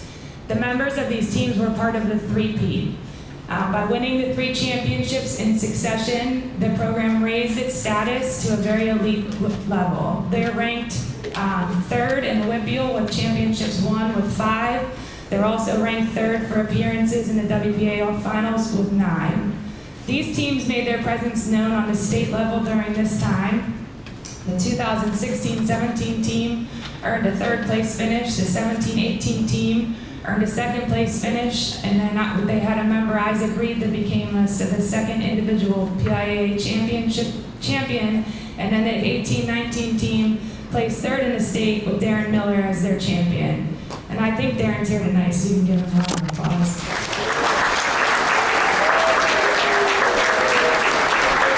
Darren's giving back. He's on the coaching staff. For those of you that don't know, with these two, Coach Diltz is a legend in his own right, but we're in the presence of living legends. So it is with a great honor that I ask Coach Heater and Coach Tursky to come up and accept this on behalf of their teams.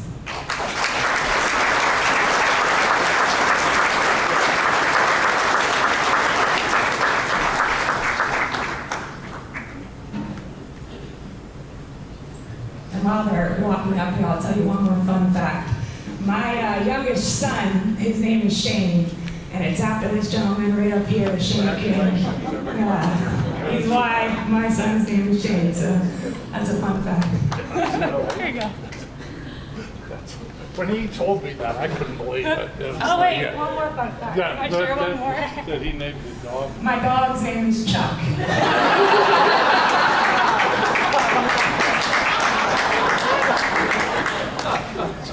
It's pretty hard to follow that. I mean, for God's sake, you have a dog named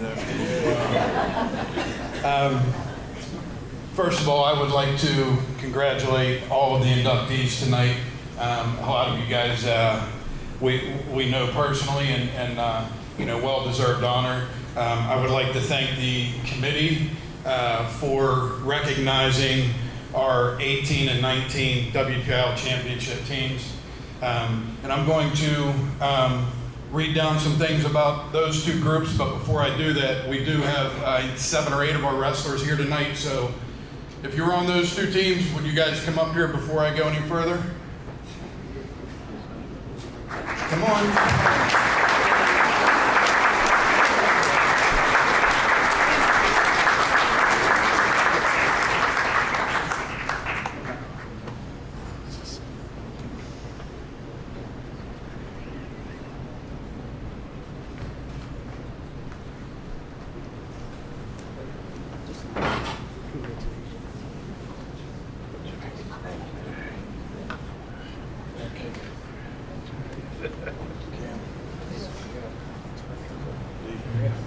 See, you're fast.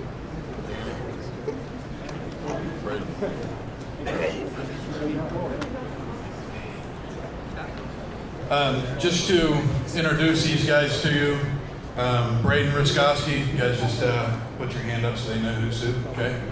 Danny Starr, Darren Miller, who was a state champ for us.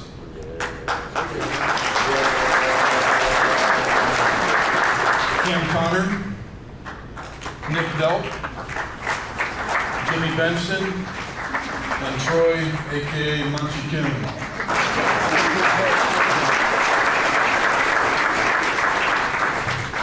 This is also a special night for one of our wrestlers, Shane Coon. Our wrestling family is very proud of you, but we are not surprised of the honor that you got tonight, so congratulations. We are very thankful to the Coon family. They have provided us with some outstanding wrestlers. Chad sitting up here with his family tonight. For his brother, Chad was an integral part of the success that our teams have had. So, although he wasn't in this 3-year run, Chad played a very important part in a lot of our wins. So I also like to recognize Chad.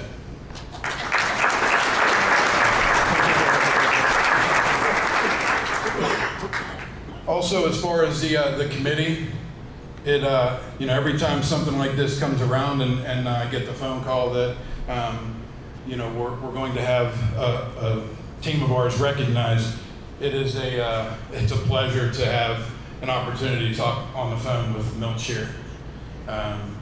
There's those people in your life that really stand out as kind of heroes, or just do all the right things and just are great people. And whether we ever get inducted, recognized or anything again, anytime I can have a conversation with Milt Shear is a great day for me. So Milt, I had a couple conversations with you. Thank you very much.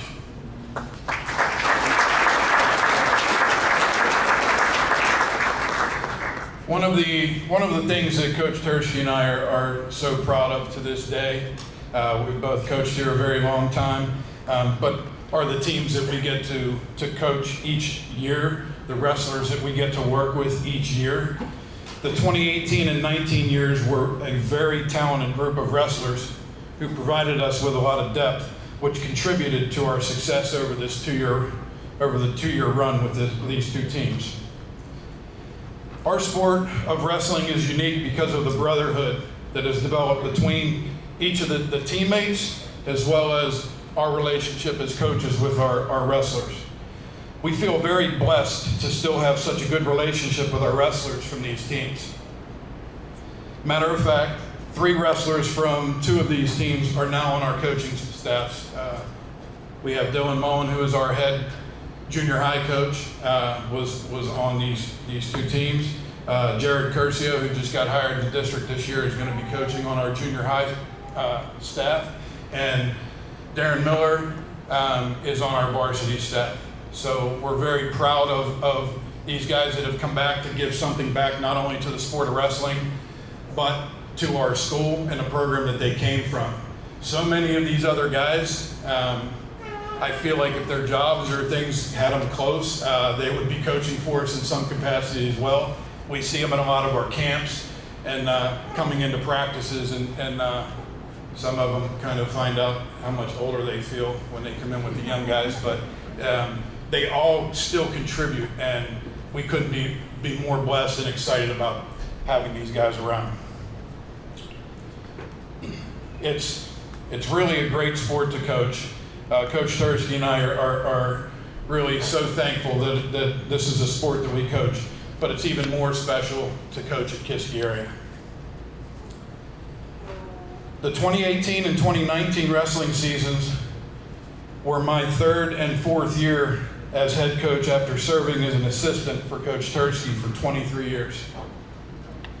This was the 4th and 5th WPIL team championships in school history, and the 2nd and 3rd of 3 WPIL championships in a row. I want to thank all of our coaches and all of our wrestlers for that experience that we got in this run. It was such a great group of young men that we had on these teams. Just to give you guys a little bit of background on the success and the level of what these guys did over the 18 and 19 year. Our section record over those 2 years was 14-0. Our record through the WPIL, through all of our matches, WPIL championships, everything, over the 2-year period, we were 33-1. Through the PIAA tournament both years, in 2018 we were second in the state, and in 2019 we were third in the state. Overall, they had a 2-year record of 40-3. We were 2-time county champs, 2-time regional champions, and also over that course of the 2 seasons, Isaac Reed and Darren Miller became state champs for our school.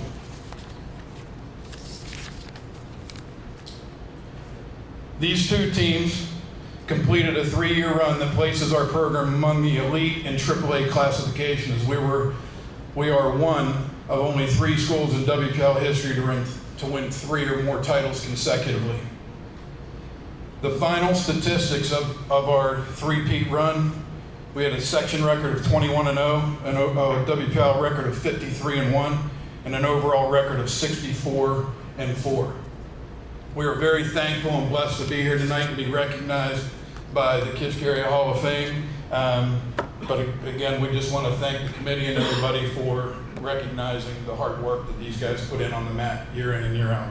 Thank you.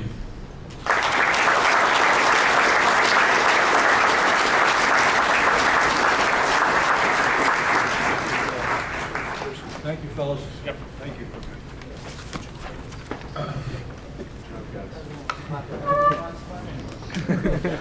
Yeah.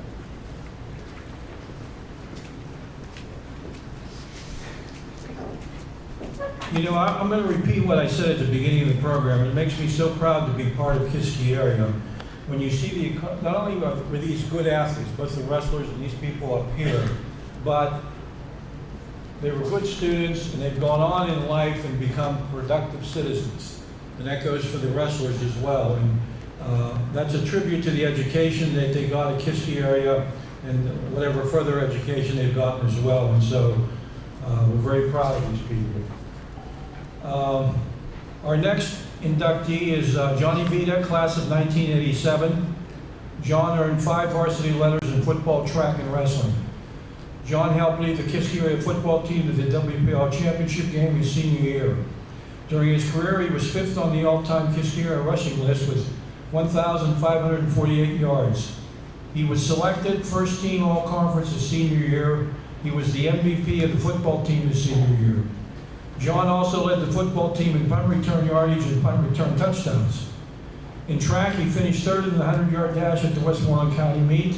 He also led it in wrestling his senior year.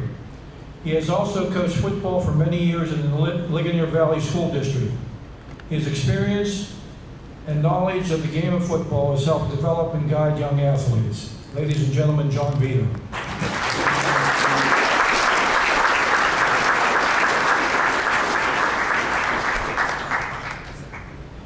I'm old, I take water.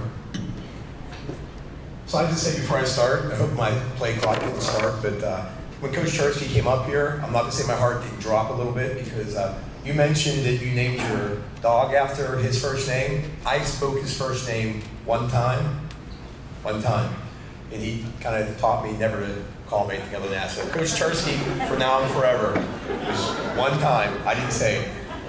All right, so I gotta put my glasses on. I'm on the old side of the table right here. So here we go.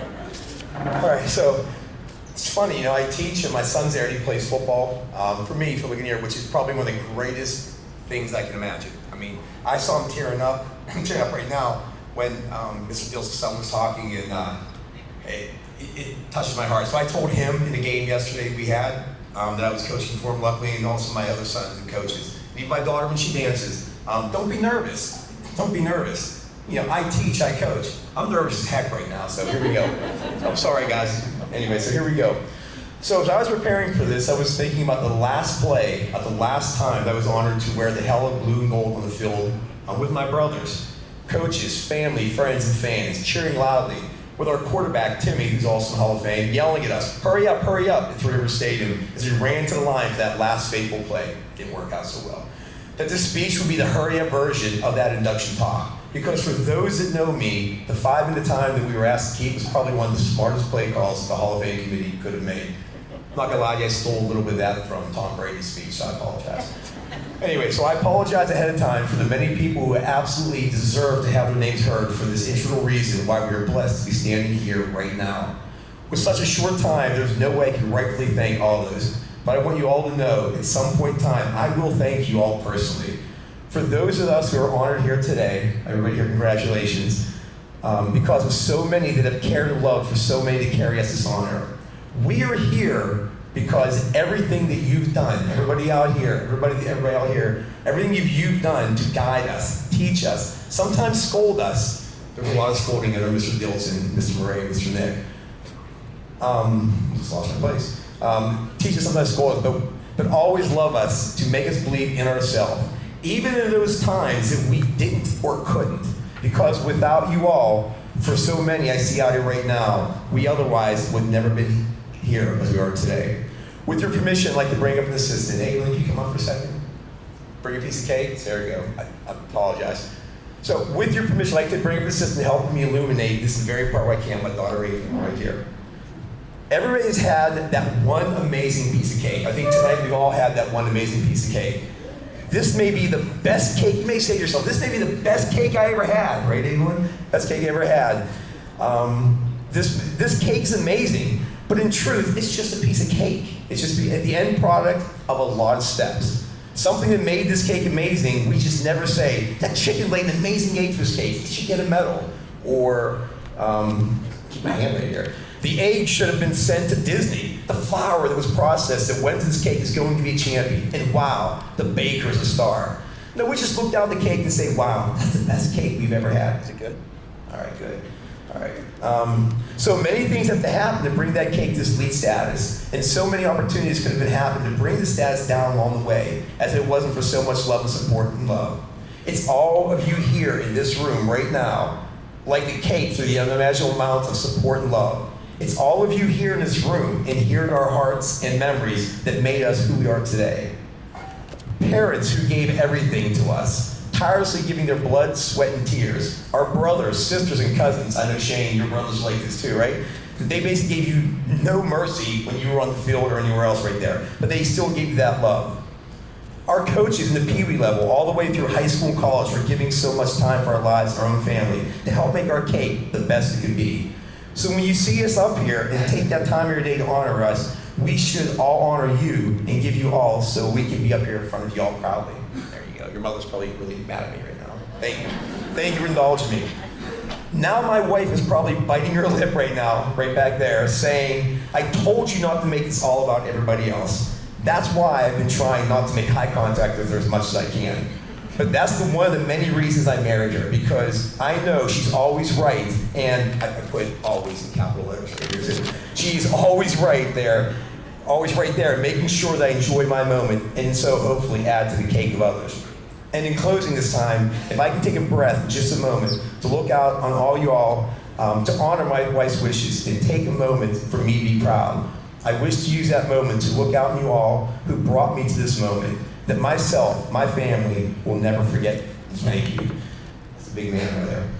Thank you to Mr. Schaefer, Mr. Troilo, Mrs. Hanson, or Mr. Hanson, I'm sorry, and so many who like to start this journey for me to Vanderbilt Lancers when I started out at 8. It would have started out at 7, but my mom made a deal. If she can beat me in a race, I couldn't play, to my dad's chagrin. Barefoot, she beat me from one side of the block to another, so I couldn't race that day, so no football till 8. Thank goodness I finally beat her. Distance was not my thing. Mr. Antonucci could attest for that. Mr. Mizanik, staff, Mr. Fazio, Coach Smith, Coach Grimm, Coach Nicholas, Coach Murray, Coach Antonucci, and Coach Stills. And of course, track and wrestling coaches, Coach Hawley, Coach Choi, Coach Shear, Coach Denzel, for all of you out there. For those of you that did not name your name, forgetting to owe you a drink. So if I didn't say your name, I owe you a drink. That probably looks pretty good for those of you that I didn't name. Sorry. And of course, others like Mr. Patakis and Dean, who were so interested in getting me up here today, and all of my forever friends and brothers for the years that I was far too many to name here. For respect for those that have passed, like my friend Corey Kipp, my friend Steve Pileski, and my friend Jerry Frederickson, all that have gone on to take snaps up a little higher up. All the teachers and other coaches who I've been blessed with to draw on daily for wisdom, advice, and memories, to teach students and coach athletes of my own, which I've told them tonight I've used over and over. Thank you for adding this cake to me so that I may draw upon all that knowledge, care, and empathy to help be part of the cakes of others. And today, my family, from my second home, Ligonier Valley, who in them I found something that I never thought existed out of the hallowed culture of Coach Diltz and the staff, to not only make champions, but also make men, great fathers, and great community members, which I got from that level with them also. They accept nothing of the growth or process of relentless effort. Trust your brothers and the all-in mentality from the weight room, the classroom, yeah, and I did say the classroom, it's very important, and the field. So to my coaching staff that allowed me to be here and become the man I am, thank you, Coach Beidel, Coach Turchek, Coach Rensko, Coach Shannon, Coach Schreier, Coach Reese, Coach Faust, and Coach Lonis. And of course, thank you to my family. My extended family, my mother and father-in-law, Tom, that scared me about as much as Coach Chersky up there. I still can't believe you let me marry my daughter. You guys all football heard this term. I truly outkicked my coverage marrying her. Definitely outkicked my coverage. Here we go. I'll finish up, guys, I promise. Along with Brian, Ashley, Megan, Jeremy, and their children, my mom and dad, Andy and Jean, who gave everything they had, which was more than they truly had to make my life special. My siblings, Duke, thank you to the committee for bringing my brother into this last year. It's so important to be here. Knowing I followed my brother into this I can't even imagine, I can't even talk. My sister, Lean Cheryl, my brothers, Alan and Frank, Pie Man, you guys all know him here, and my nephews and nieces, Chaz, Daniel, Rochelle, Philip, Matt, their spouse, and children. And lastly, but not least, the reason why I get up at 4 in the morning to try to start my day special, teach until 3, put dinner on the table, and then coach till 6, 7, or 8. You coaches get that time frame. So I can have the greatest gift of being there in the field with amazing young athletes, as well as the blessing of coaching my own boys. My love of my life. My wife, Erin, my amazing sons, who I honor being dean. Don't tell me that crying, man. There you go. Anyways, my amazing wife, my love of my life, my children on my field, Bryce, my defensive end, my running back, my team, my son, Drew, my offensive tackle, defensive tackle, and without second, my beautiful daughter, Evelyn, that was my cake friend up here, who shows me the magic in every life, every day, adds to my gray hair, and will be with me forever because she wants to be a teacher, so she's not going to afford her own house, so she's never getting married ever. So finally, thank you committee for all you do. You make dreams come true. For Duke, myself, and so many others. And thank you again for being the products and bakers and amazing cake that you have brought to their best life. And I want to leave you with something that sealed my decision to plant the roots of my family at Ligonier Valley Ram, because I'm blue and gold all through my heart right there. But there is a little red and black for Ligonier. Because it tied and bound itself with the Cavalier family in the mantra of Coach Diltz and staff with what we read before every game. You guys said I'll say it in a second right here. To walk down those covered steps. You guys remember walking down those covered steps, where you're slipping down from the field? Where we in Ligonier Valley, we take the same situation that I played with Coach Diltz. We take a bended knee, hand in hand with players and coaches, right after reciting the Lord's Prayer and taking the field. We read from something that Coach Diltz did. Sorry, picture of my brother in here too. But anyways, it's all in the state of mind. I'm only going to read the first 2 paragraphs. If you think you're beaten, you are. If you think you dare not, you won't. If you like to win, you don't think you can. It's almost a cinch you won't. It says at the very last paragraph, life's battles don't always go to a stronger, faster man, but sooner or later the man who wins is the fellow who thinks he can. We read that with Coach Diltz every day. After every game, we read that. Before every game, we said the Lord's Prayer. When I saw that at Ligonier, I knew it was home. This is my home. Don't tell him I said that, but that's who we are. These are all brothers up here. I see Shane with his, I played with his dad. I mean, if you look at his dad, look at Dean, you know why I'm still alive today. So I'm fairly sure I went way over my 5 minutes. I truly apologize because I'm surprised I'm still awake at this time. So to the committee, Mr. Takis and Dean, who are interested in getting me here, thank you so much, everybody. I mean, KA forever. Thank you, guys.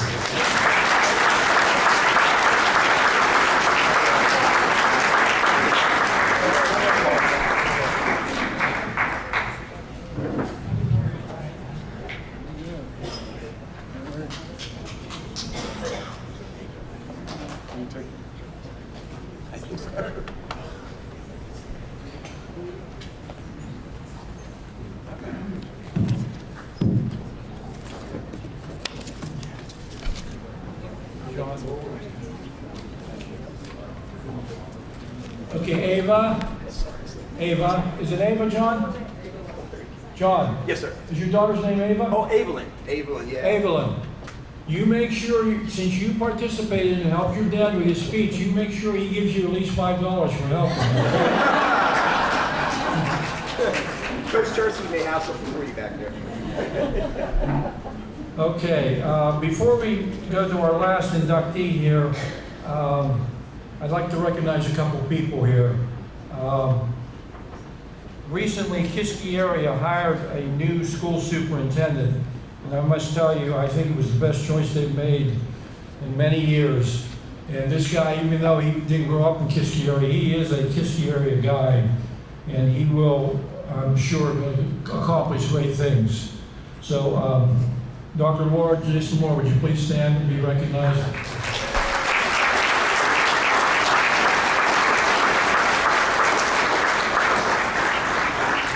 Also, former Superintendent Dr. Stephen Bax.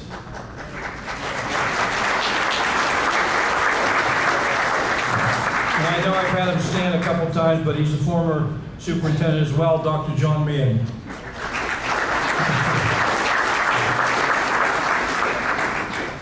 Okay, our last inductee, Michael Ziddick, is the class of 1980. He earned 5 letters in football, basketball, and track. In football, his junior and senior years, Kiski area lost only 2 games. His senior year as the starting quarterback, he threw 10 touchdown passes and had 5 rushing touchdowns. Mike also played defensive cornerback on a team that only gave up 63 points in 10 games. Their only loss that year was to Penn Hills, a team that had future NFL players Bill Fralick and Tommy Flynn on them. In track, he threw the discus and shot put. He earned 2 varsity letters in basketball. At Allegheny College, he played quarterback and defensive back. Mike also coached football for several years at Clearwater High School in Florida. His dedication, leadership, and commitment to excellence in athletics was truly outstanding. Ladies and gentlemen, Michael Ziddick.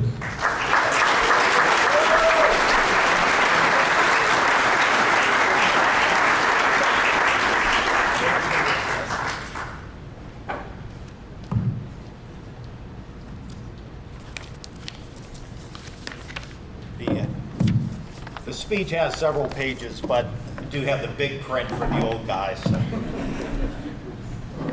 I want to thank the Kiski Area Sports Hall of Fame Committee for nominating me. I am truly honored and grateful, so thank you. I want to congratulate my fellow inductees. I also want to congratulate the Despotakis family. Mr. Despotakis, or Lefty, is a great man and very deserving of the Bill Miller Community Service Award. Congratulations. I want to thank my parents and my siblings. They were always my biggest fans. My mother did not drive a car, so when my father was working, my mother would walk with my 5 brothers and sisters up East Vandergrift Hill to watch my games. Rain or shine, I could always count on them. I remember my first Kiski area football game like it was yesterday. I was 8 years old.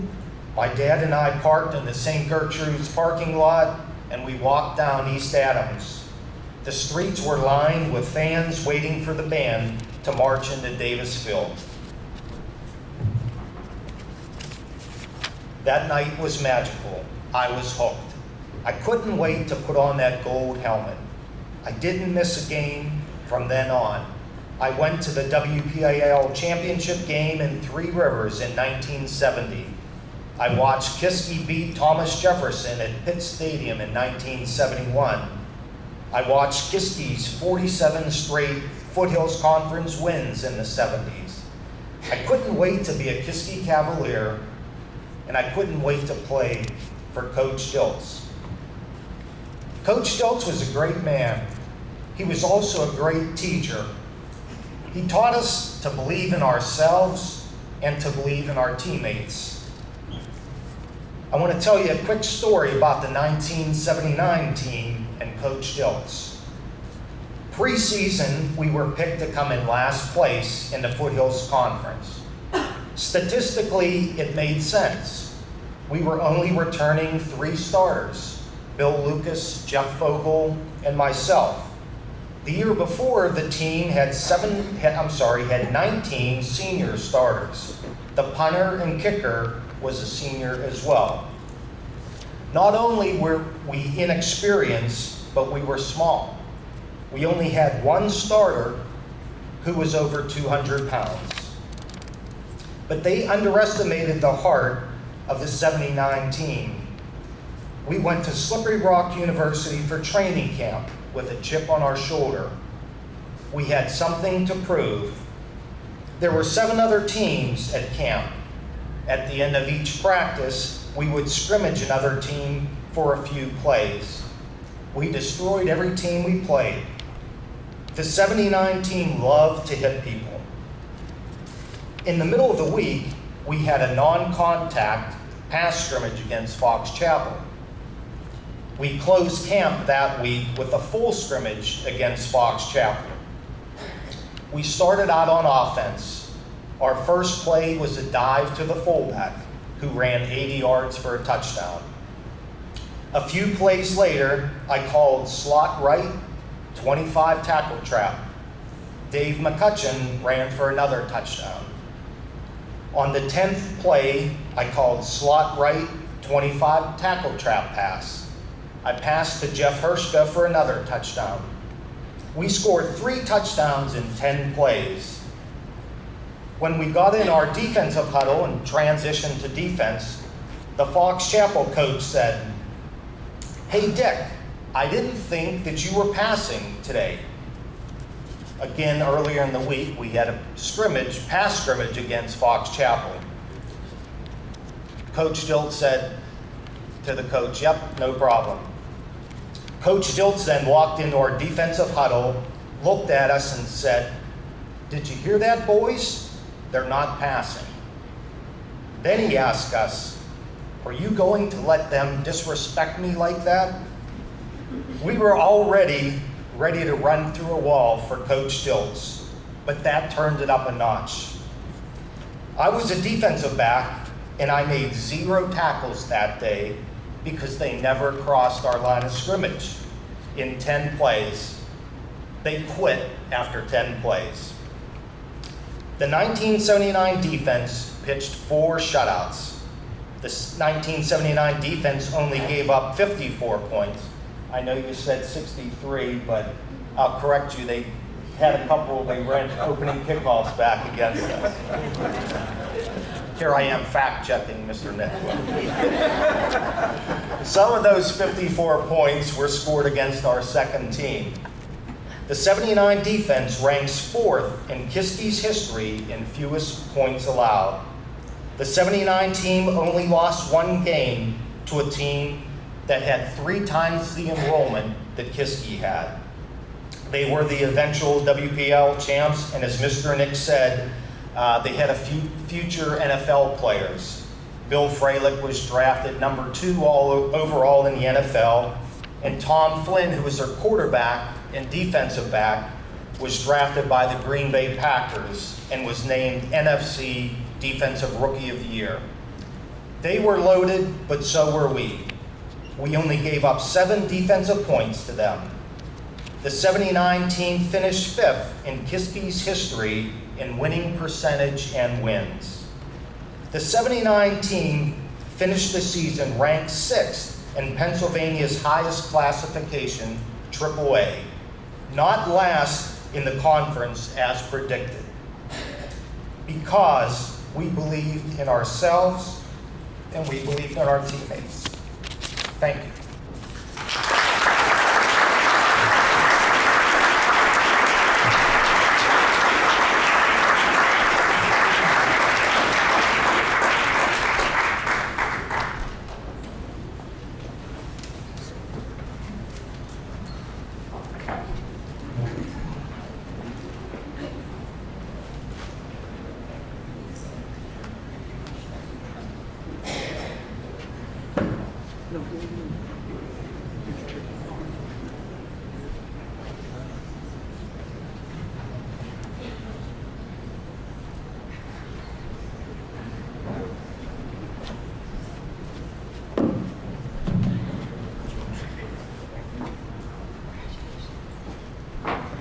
Okay, before we wrap up, two quick things here.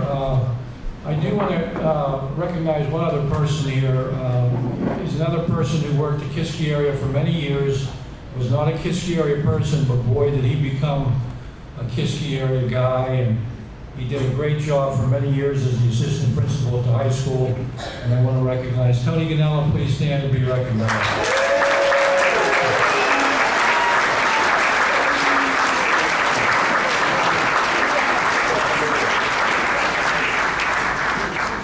Also, Mrs. Diltz, we have these flowers up here, this spray of flowers.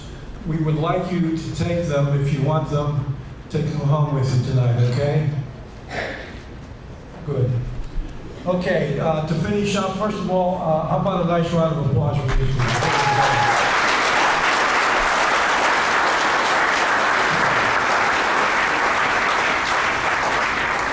You made us proud, folks. Thank you for being here tonight.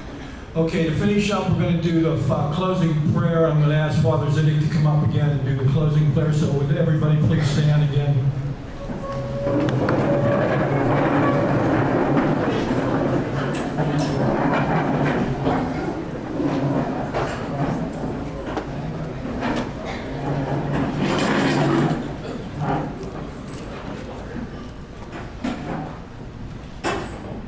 I started off with a joke. I thought it went well, so I have another one.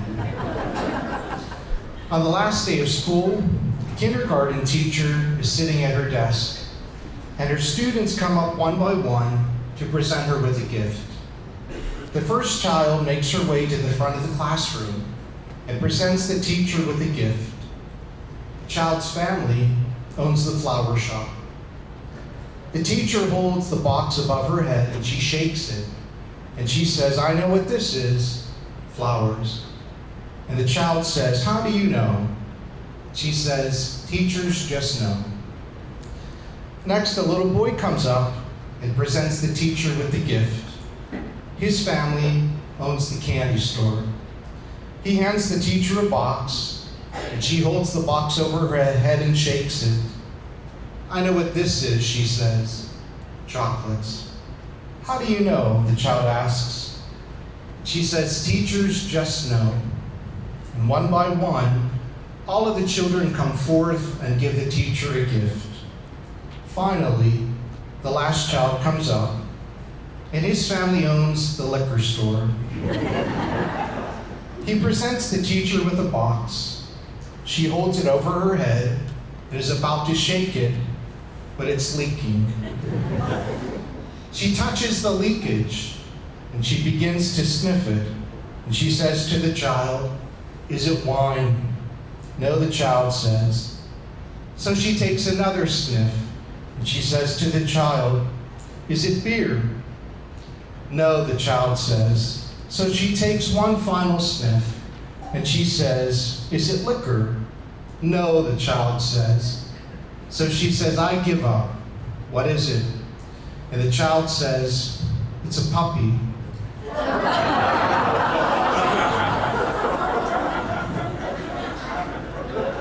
Yes, teachers.